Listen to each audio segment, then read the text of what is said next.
നിരുപമം നിരീശ്വരം എന്ന സെഷനിലേക്ക് നിങ്ങളെല്ലാവരെയും ഒരിക്കൽ കൂടി ഹൃദ്യമായി സ്വാഗതം ചെയ്യുന്നു. സി രവിചന്ദ്രനെ പറ്റി അധികം ഞാൻ പറഞ്ഞാൽ, ഈ സദസ്സിനോട് അധികം പറഞ്ഞാൽ അത് ഓക്വേർഡാകും എന്നെനിക്കറിയാം. കാരണം നിങ്ങൾ അദ്ദേഹത്തെ സ്ഥിരം ഫോളോ ചെയ്യുന്ന ആളാണ്.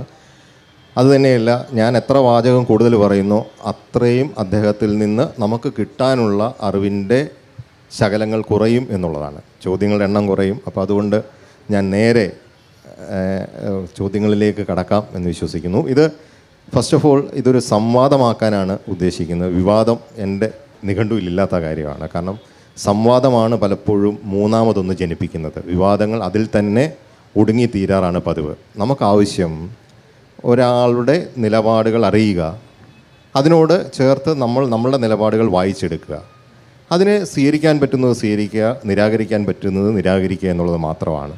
അപ്പോൾ നമ്മൾ ഇവിടുന്ന് ഇറങ്ങിപ്പോകുമ്പോൾ അറിവിൻ്റെ ഏതെങ്കിലും ഒരു പുതിയ കണം, പുതിയ തലം നമ്മളിലുണ്ടാകുമെന്ന് വിശ്വസിച്ചുകൊണ്ട് ഈ സെഷനിൽ എനിക്ക് തോന്നുന്നത്, ക്ലീഷേ ആയില്ലെങ്കിൽ ഏറ്റവും ആദ്യം പറയാവുന്നത് നമുക്ക് പ്രാർത്ഥനയോടെ തുടങ്ങാം എന്നാണ്.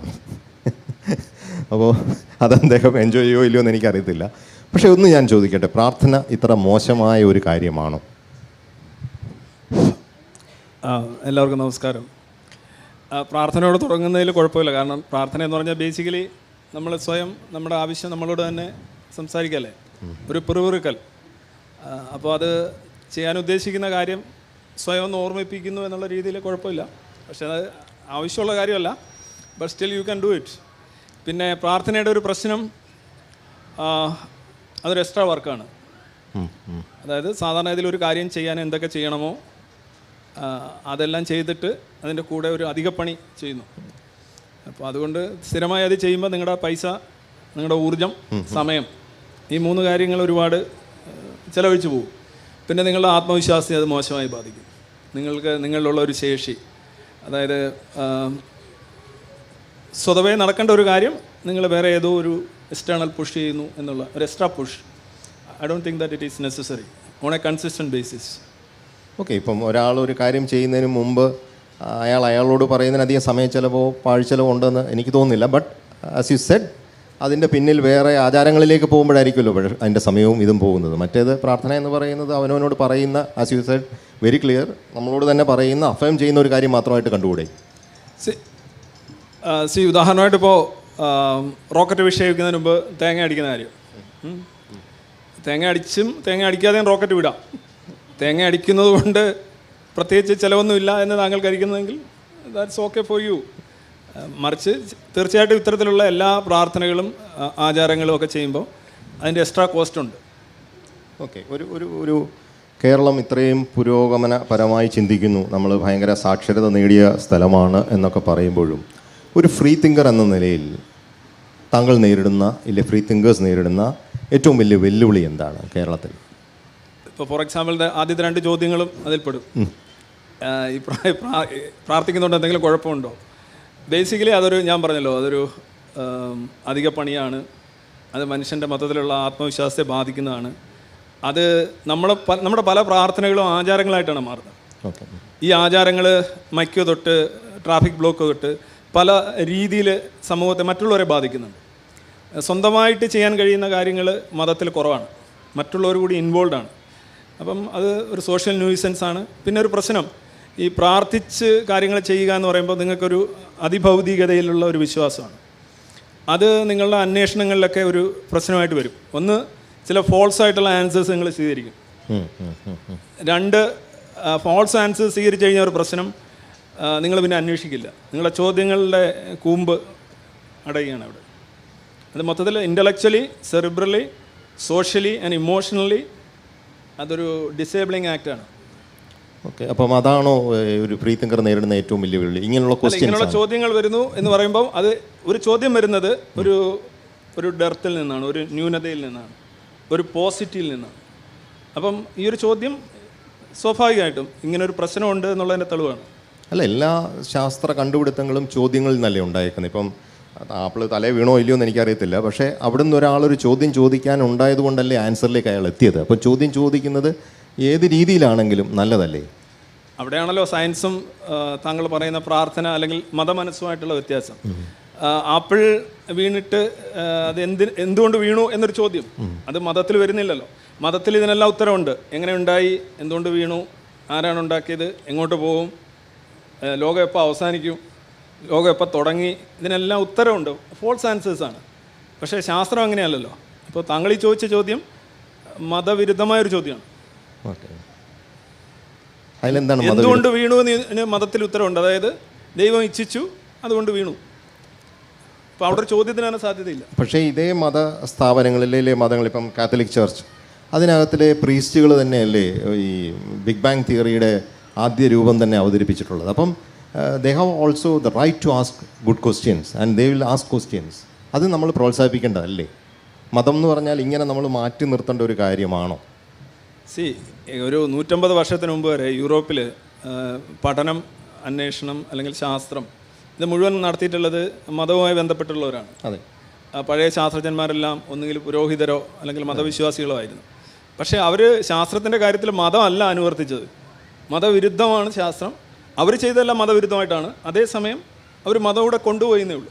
അല്ല, പക്ഷേ അവരെ ആരും അവർ ഇപ്പം ബിഗ് ബാങ് അവതരിപ്പിച്ച ആൾ ഒരിക്കലും കാത്തലിക് വിശ്വാസത്തിൽ നിന്ന് മാറിയതായിട്ട് ഞാൻ വായിച്ച് ഓർക്കുന്നില്ല. കാരണം even the pope give him the permit, but പുള്ളി അതിൽ തന്നെ നിലനിന്നു എന്നുള്ളത്. അപ്പോൾ അത്രയും വലിയൊരു തിയറി അവതരിപ്പിച്ച ഒരാൾ പോലും നിലനിൽക്കാൻ പറ്റുന്നൊരു വിശ്വാസം ഉണ്ടെങ്കിൽ ഇസ്ന്റ് ഇറ്റ് സംതിങ് ബിഗ്?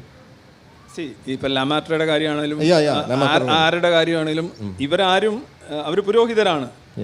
പക്ഷെ അവർ ശാസ്ത്രത്തിൽ മതമല്ല അനുവർത്തിക്കുന്നത്. They are doing a different job. അവർ രണ്ട് കാര്യങ്ങളും ചെയ്യുന്നു എന്നുള്ളത് കൊണ്ട് മറ്റേ കാര്യത്തിൻ്റെ മഹത്വം ആവുന്നില്ല, അത് സഹായിച്ചൊന്നുമില്ല. It's actually difficult for them. ഒരു മതവിശ്വാസിക്ക് ശാസ്ത്രം അനുവർത്തിക്കാൻ ഡിഫിക്കൽട്ടാണ്. But still he will be able to do it. ഒരു അഡ്ജസ്റ്റ്മെൻറ്റ് ചെയ്താൽ മതി. അതായത് ഞാൻ ഇവിടെ ഈ ചെരുപ്പ് ഉപയോഗിക്കുന്നില്ല, മറ്റേടത്ത് ആ ചെരുപ്പ് ഉപയോഗിക്കുന്നു. ഇപ്പോൾ 2 ചെരുപ്പുകൾ ഉപയോഗിക്കുന്ന ഒരു വ്യക്തിയായിട്ട് അയാൾക്ക് മുന്നോട്ട് പോകാം. എന്നാൽ മതമാണ് അയാൾ ശാസ്ത്രത്തിൽ അനുഷ്ഠിക്കുന്നതെങ്കിൽ, ഉദാഹരണമായിട്ട് റോക്കറ്റ് വിടുന്നതിന് മുമ്പ് തേങ്ങ അടിക്കണം അല്ലേ? ഇയാൾ തേങ്ങ മാത്രമേ അടിക്കുന്നുള്ളെങ്കിൽ റോക്കറ്റ് പൊങ്ങില്ല. റോക്കറ്റ് പൊങ്ങാനുള്ള കാര്യങ്ങൾ ചെയ്യണം, തേങ്ങയടിയും ചെയ്യുന്നു. ഇതാണ് ഞാൻ പറഞ്ഞതിൻ്റെ വ്യത്യാസം. ഇത് രണ്ടും ചെയ്യുന്ന ഒരാളെന്ന നിലയിൽ അയാൾക്ക് വിജയം ഉണ്ടാകുന്നു. അപ്പോൾ നിങ്ങൾ പറയുന്ന തേങ്ങയടി മൂലമാണ് ഇത് സംഭവിച്ചത്. ഞാൻ ചോദിക്കട്ടെ, ഒരാളുടെ വിശ്വാസപരമായ ഒരു കാര്യം, അതായത് ഇപ്പം നമ്മൾ ഒരു ഒരു ഒരു ഒരു ഒരു അമൂർത്തമായ എന്തെങ്കിലും ഒരെണ്ണത്തിലൊരു വിശ്വാസം ഉണ്ടാകുക എന്ന് പറഞ്ഞാൽ അതിലെന്താണ് പ്രശ്നമുള്ളത്? അയാൾക്ക് അങ്ങനെ അവിശ്വാസിയായിട്ട്, ഇപ്പം ഞാൻ ബാർബർ ഷോപ്പിൽ പോകുന്നു, ബാലിശമാണെങ്കിൽ എന്നോട് ക്ഷമിക്കണം. അപ്പോൾ അവിടുത്തെ ബാർബറിൻ്റെ അയാൾക്ക് സൈക്കോ ഇഷ്യൂ ഉണ്ടോ ഒന്നും ഞാൻ നോക്കുന്നില്ല. ഞാൻ ചെന്ന് എൻ്റെ കഴുത്ത് വെച്ച് കൊടുക്കുന്നു, അയാൾ ക്ഷവരം ചെയ്യുന്നു. ആ ബ്ലേഡ് ഇങ്ങനൊന്ന് മുറിഞ്ഞാൽ എൻ്റെ കഴുത്ത് മുറിയും. നമ്മൾ ട്രെയിനിൽ ഓടിപ്പോയി കയറുന്നു, ലോക്കോ മോട്ടീവ് പൈലറ്റ് ഉണ്ടോ എന്ന് പോലും നമ്മൾ നോക്കുന്നില്ല. ഇറ്റ്സ് എ ബിലീഫ് അവിടെ ഉണ്ട് എന്നുള്ളത്. അങ്ങനെ പോയി എല്ലാ കാര്യത്തിലും നമുക്ക് അങ്ങനെ ചെയ്യാമെങ്കിൽ, ആത്മീയത എന്ന് പറയുമ്പോൾ നമ്മൾ എന്തുകൊണ്ട് അത് പ്രൂവ് ചെയ്യണം നമ്മൾ പറയുന്നു എന്നുള്ളതാണ്. അത് ഇറ്റ്സ് ഓൾവേസ് എന്നെ അലട്ടിയ ഒരു ചോദ്യമാണ്. ഒന്നാമത്തെ കാര്യം, നിങ്ങൾ പറഞ്ഞത് വിശ്വാസമല്ല, ട്രസ്റ്റാണ്. ട്രസ്റ്റും വിശ്വാസവും തമ്മിൽ ക്വാളിറ്റേറ്റീവായിട്ട് നിർവചനപരമായ വ്യത്യാസമുണ്ട്. ഓക്കെ. ഈ കാളിദാസൻ്റെ തന്നെ പിന്നെ ഒരു കഥയിൽ പറയുന്നുണ്ടല്ലോ, ഈ മുല്ലവള്ളിയും മാൻകിടാവും എന്ന് പറഞ്ഞൊരു ചാപ്റ്റർ നിങ്ങൾ പണ്ട് പഠിച്ചിട്ടുണ്ടാവും. അതിനകത്ത് ആൺമാനും പെൺമാനും തമ്മിൽ ഈ കണ്ണിൽ കൊമ്പുരസി കളിക്കുന്ന ഇതുണ്ട്. അപ്പോൾ ഒരു കരട് കണ്ണിൽ വരുമ്പോൾ ആൺമാൻ അത് നീക്കം ചെയ്യുന്നത് പെൺമാൻ അത് അനുവദിക്കുകയാണ്. പക്ഷേ തൊട്ടടുത്തൊരു കടുവ വരികയോ ഒരു ശബ്ദം കേൾക്കുകയോ അല്ലെങ്കിൽ എന്തെങ്കിലും ഒരു പ്രശ്നം വരികയാണെന്നുണ്ടെങ്കിൽ പെട്ടെന്ന് ആൺമാനൊന്ന് തിരിഞ്ഞു കഴിഞ്ഞാൽ വലിയ മുറിവേക്കുമെന്ന് നമുക്കറിയാം. പക്ഷേ അവളത് അനുവദിക്കുന്നതെന്ന് പറയുന്നത് അവർ സ്നേഹത്താൽ അയക്കപ്പെട്ട ഒരു വിശ്വാസം. അതിനെയാണ് ട്രസ്റ്റ് എന്ന് പറയുന്നത്. നിങ്ങൾ വണ്ടിയിൽ കയറുന്നതും ഈ പറഞ്ഞ കാര്യങ്ങളെല്ലാം ചെയ്യുന്നപ്പോൾ ഒരു നാരങ്ങ വെള്ളം വാങ്ങിച്ചു കുടിക്കുന്നു, അതിനകത്ത് വിഷമൊന്നുമില്ല എന്ന് കരുതുന്നു. ഇതൊക്കെ ഒരു സോഷ്യൽ ട്രസ്റ്റാണ്. ഇതും ബിലീഫുമായിട്ടുള്ള വ്യത്യാസമുണ്ട്. ഇപ്പോൾ ബിലീഫിന് എന്താ പ്രശ്നം എന്ന് ചോദിച്ചു. ബിലീഫിന് പ്രശ്നം, ഉദാഹരണമായിട്ട് ഇപ്പോൾ താങ്കൾ പറഞ്ഞു, ഞാനിത് ഒരുപാട് പറഞ്ഞിട്ടുള്ളതാണ്, എന്നെ സംബന്ധിച്ച് പറയുന്നതെല്ലാം ആവർത്തനമാണ്. യുറാനസിൻ്റെ ഇക്വേറ്ററിൽ ഒരു ചിരിക്കുന്ന ബാക്ടീരിയ ഉണ്ട്, ഒരു പുതിയ ബാക്ടീരിയ ഉണ്ട്. അതാണ് എൻ്റെ ജീവിതത്തിലെ സർവ്വകാര്യങ്ങളും നിയന്ത്രിക്കുന്നത്, എൻ്റെ മനോരമയിലെ ജോലി വരെ നിയന്ത്രിക്കുന്നത് എന്ന് താങ്കൾ കരുതിക്കൊണ്ട് താങ്കൾ മറ്റുള്ളവർക്ക് ശല്യമില്ലാതെ അതുമായിട്ട് അഭിരമിച്ചതുകൊണ്ട് പ്രത്യേകിച്ച് പ്രശ്നമൊന്നുമില്ല. പക്ഷേ ഈ ബാക്ടീരിയയുടെ ഒരു പ്ലോട്ടുമായിട്ട് നാളെ താങ്കൾ മറൈൻ ഡ്രൈവിൽ ഇറങ്ങി അവിടുത്തെ ട്രാഫിക് ബ്ലോക്ക് ഉണ്ടായി, ഇത് ദിവസം വിളിച്ചു കൂവി, ദിവസം 5 നേരം വിളിച്ചു കൂവി ആളുകളുടെ ചെവിക്കല്ല് പൊട്ടിക്കുകയും പിന്നെ ഇതനുസരിച്ച് ഇതിൽ വിശ്വസിക്കാത്തവരെ നേരെ കത്തി നീട്ടുകയൊക്കെ ചെയ്താൽ പ്രശ്നമല്ലേ? അതെ അതെ, അതാണ് എൻ്റെ പ്രശ്നം. ഇനി ശാസ്ത്രം എന്ന് പറയുന്നത് ഒരു ഒരു ഒരു ഫൈനൽ ആൻസർ അല്ല എന്ന് നിങ്ങൾ പറയുന്നു. കാരണം അതെപ്പോഴും ഇവോൾവ് ചെയ്തുകൊണ്ടിരിക്കുന്നതാണ്. അതായത് കഴിഞ്ഞ ദിവസം വരെ നമ്മൾ 9 ഗ്രഹങ്ങളുണ്ടെന്ന് പറയുന്നു, പിന്നെ പറയുന്നു 9 ഇല്ല. ഡയബറ്റിക് പേഴ്സണിന് ഇത് കഴിക്കാമെന്ന് പറയുന്നു, പിന്നെ പറയുന്നു അത് പാടില്ല. പണ്ട് പറയുന്നു ഇളം വെയിൽ കൊള്ളുന്നതാണ് നല്ലതെന്ന് പറയുന്നു, ഇപ്പോൾ പറയുന്നു 10 മുതൽ 4 വരെ കൊള്ളുന്ന വെയിലാണ് വൈറ്റമിൻ ഡി ഉണ്ടാക്കുന്നത്. അപ്പം എങ്ങനെയാണ് നമ്മൾ ഇങ്ങനെ ചേഞ്ച് ആയിക്കൊണ്ടിരിക്കുന്ന ഒരു കാര്യത്തെ വിശ്വാസം എന്ന് പറയുന്ന ഒരു എലമെൻറ്റിൽ ഉറപ്പിച്ച് നിർത്തുന്നത്? ഇല്ലെങ്കിൽ എങ്ങനെ ഞാൻ അതിനെ വിശ്വസിക്കും? നിങ്ങൾ എങ്ങനെ അതിനെ ഒരു പ്രത്യേക പേഴ്സണൽ എക്സ്പീരിയൻസ് ആയിരിക്കുന്ന ഒരു കാര്യത്തെ യുക്തി കൊണ്ട് എങ്ങനെ ഡിഫെൻഡ് ചെയ്യും? ഇത് തന്നെ ആക്ച്വലി ഇതൊരു മതയുക്തിയാണ് താങ്കൾ അവതരിപ്പിച്ചത്. ഒന്ന്, ഈ സയൻസിൽ ഇപ്പോൾ തന്നെ ഉദാഹരണമായിട്ട് താങ്കൾ പറഞ്ഞു 9 ഗ്രഹങ്ങൾ ഉണ്ടായിരുന്നു, ഇപ്പോൾ 8 ഉള്ളൂ. ആക്ച്വലി ആ 9 ഗ്രഹങ്ങളും അവിടെ ഉണ്ട് കേട്ടോ. ഈ പ്ലൂട്ടോ ഒരു ഗ്രഹമാണോ എന്നുള്ളത് നിർവചനപരമായാണ് അതിനെ പുറത്താക്കുന്നത്. ഇപ്പോൾ CPIയും CPMും ദേശീയ പാർട്ടികളായിരിക്കുന്നു, 2 വർഷം കഴിഞ്ഞിട്ട് അവരെ പുറത്താക്കുന്നു. അപ്പോൾ ദേശീയ പാർട്ടികളുടെ എണ്ണം കുറയുന്നു, പക്ഷേ CPIയും CPM അവിടെ ഇല്ലേ? അപ്പം ഇത് താങ്കൾ പറയുന്നത് കേൾക്കുമ്പോൾ തോന്നും ഗ്രഹമാണെന്ന് കരുതി അപ്പോൾ ഒരു തെറ്റ് വന്നു, ഇപ്പോൾ ശാസ്ത്രത്തിനൊരു ന്യൂനതയാണ്, ഒരു ബലഹീനതയാണെന്നുള്ള ഒരു പ്രതീതി അവിടെ സൃഷ്ടിക്കപ്പെടുന്നുണ്ട്. അത് ശരിയല്ല. മോളിക്യൂൾ ആദ്യം നമ്മൾ കണ്ടെത്തുന്നു, തന്മാത്രകൾ, അതിനുശേഷം ആറ്റങ്ങൾ കണ്ടെത്തുന്നു, അതിനുശേഷം സബറ്റോമിക് പാർട്ടിക്കിൾസ്, പിന്നെ അത് കഴിഞ്ഞ് കോർക്കുകളിലേക്ക് പോകുന്നു. അപ്പോൾ എവിടാണ്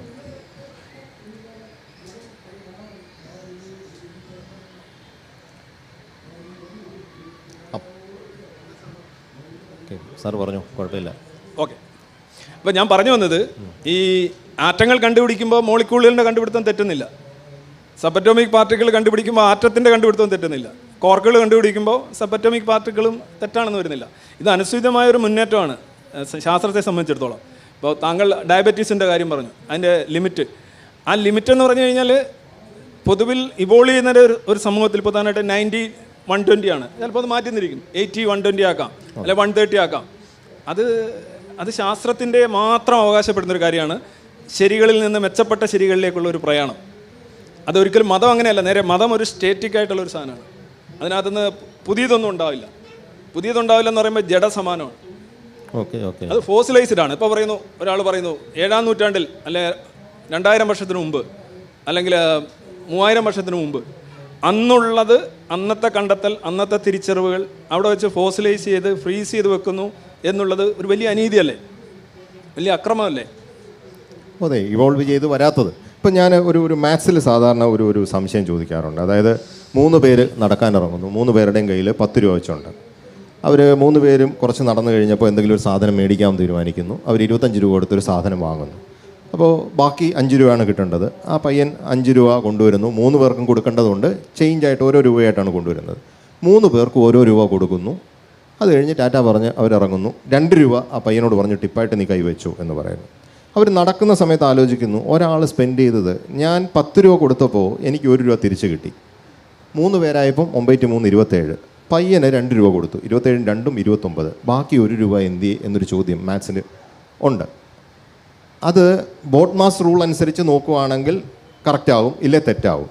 ഈവൻ മാത്സിന് പോലും ഒരു റൂളുണ്ട്, ഇല്ലെങ്കിൽ അത് തെറ്റിയാൽ മാത്സ് തെറ്റിയെന്ന് പറയും. അപ്പോൾ ഈ 300 കോടി ഇല്ലെ 600 കോടി ജീൻ പെയർ കൊണ്ട് എഴുതിയ നമുക്ക് ഏതിൻ്റെങ്കിലും ഒരു വിശ്വാസമില്ലെങ്കിൽ ഒരു അനാർക്കിയിലേക്ക് മനുഷ്യൻ മാറരുതോ? നിങ്ങൾക്ക് വിശ്വാസമുള്ളതും ഈ ജീനിൻ്റെ റെപ്ലിക്കേഷൻ, ഡ്യൂപ്ലിക്കേഷനും മ്യൂട്ടേഷനും ആയിട്ട് യാതൊരു ബന്ധവുമില്ല. നിങ്ങൾക്കൊരു വിശ്വാസം ഉണ്ടെങ്കിൽ എന്ത് മാറ്റമാണ് അതിലുണ്ടാകുന്നത്? It doesn't make any sense.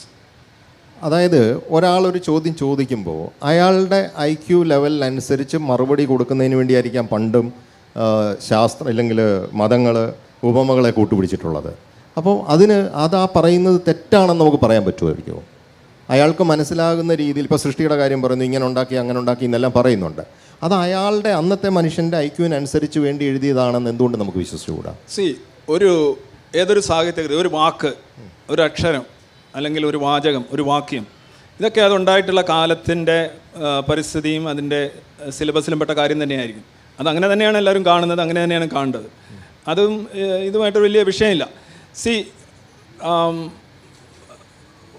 പണ്ട് താങ്കൾ ഉപമകളെക്കുറിച്ച് പറഞ്ഞു. ഉപമകൾ തെറ്റോ ശരിയോ എന്നുള്ളത് ശരിക്കും നമ്മളങ്ങനെയല്ല പറയുന്നത്. ഒരു ഉത്തരം ശരിയോ തെറ്റോ എന്ന് പറയും. ഉപമ അതത്ര ഉചിതമായില്ല, അത്ര എഫക്റ്റീവായില്ല, അല്ലെങ്കിൽ അത്ര ശരിയായില്ല, അങ്ങനെ പറയുള്ളൂ. റൈറ്റ് ഓർ റോങ് അല്ല, അത് സാഹിത്യത്തിൻ്റെ സിലബസിൽ പെട്ടാണ്. ഈ മതത്തിലെ പ്രശ്നം ഉപമകൾ ഉപയോഗിക്കുന്നതല്ല.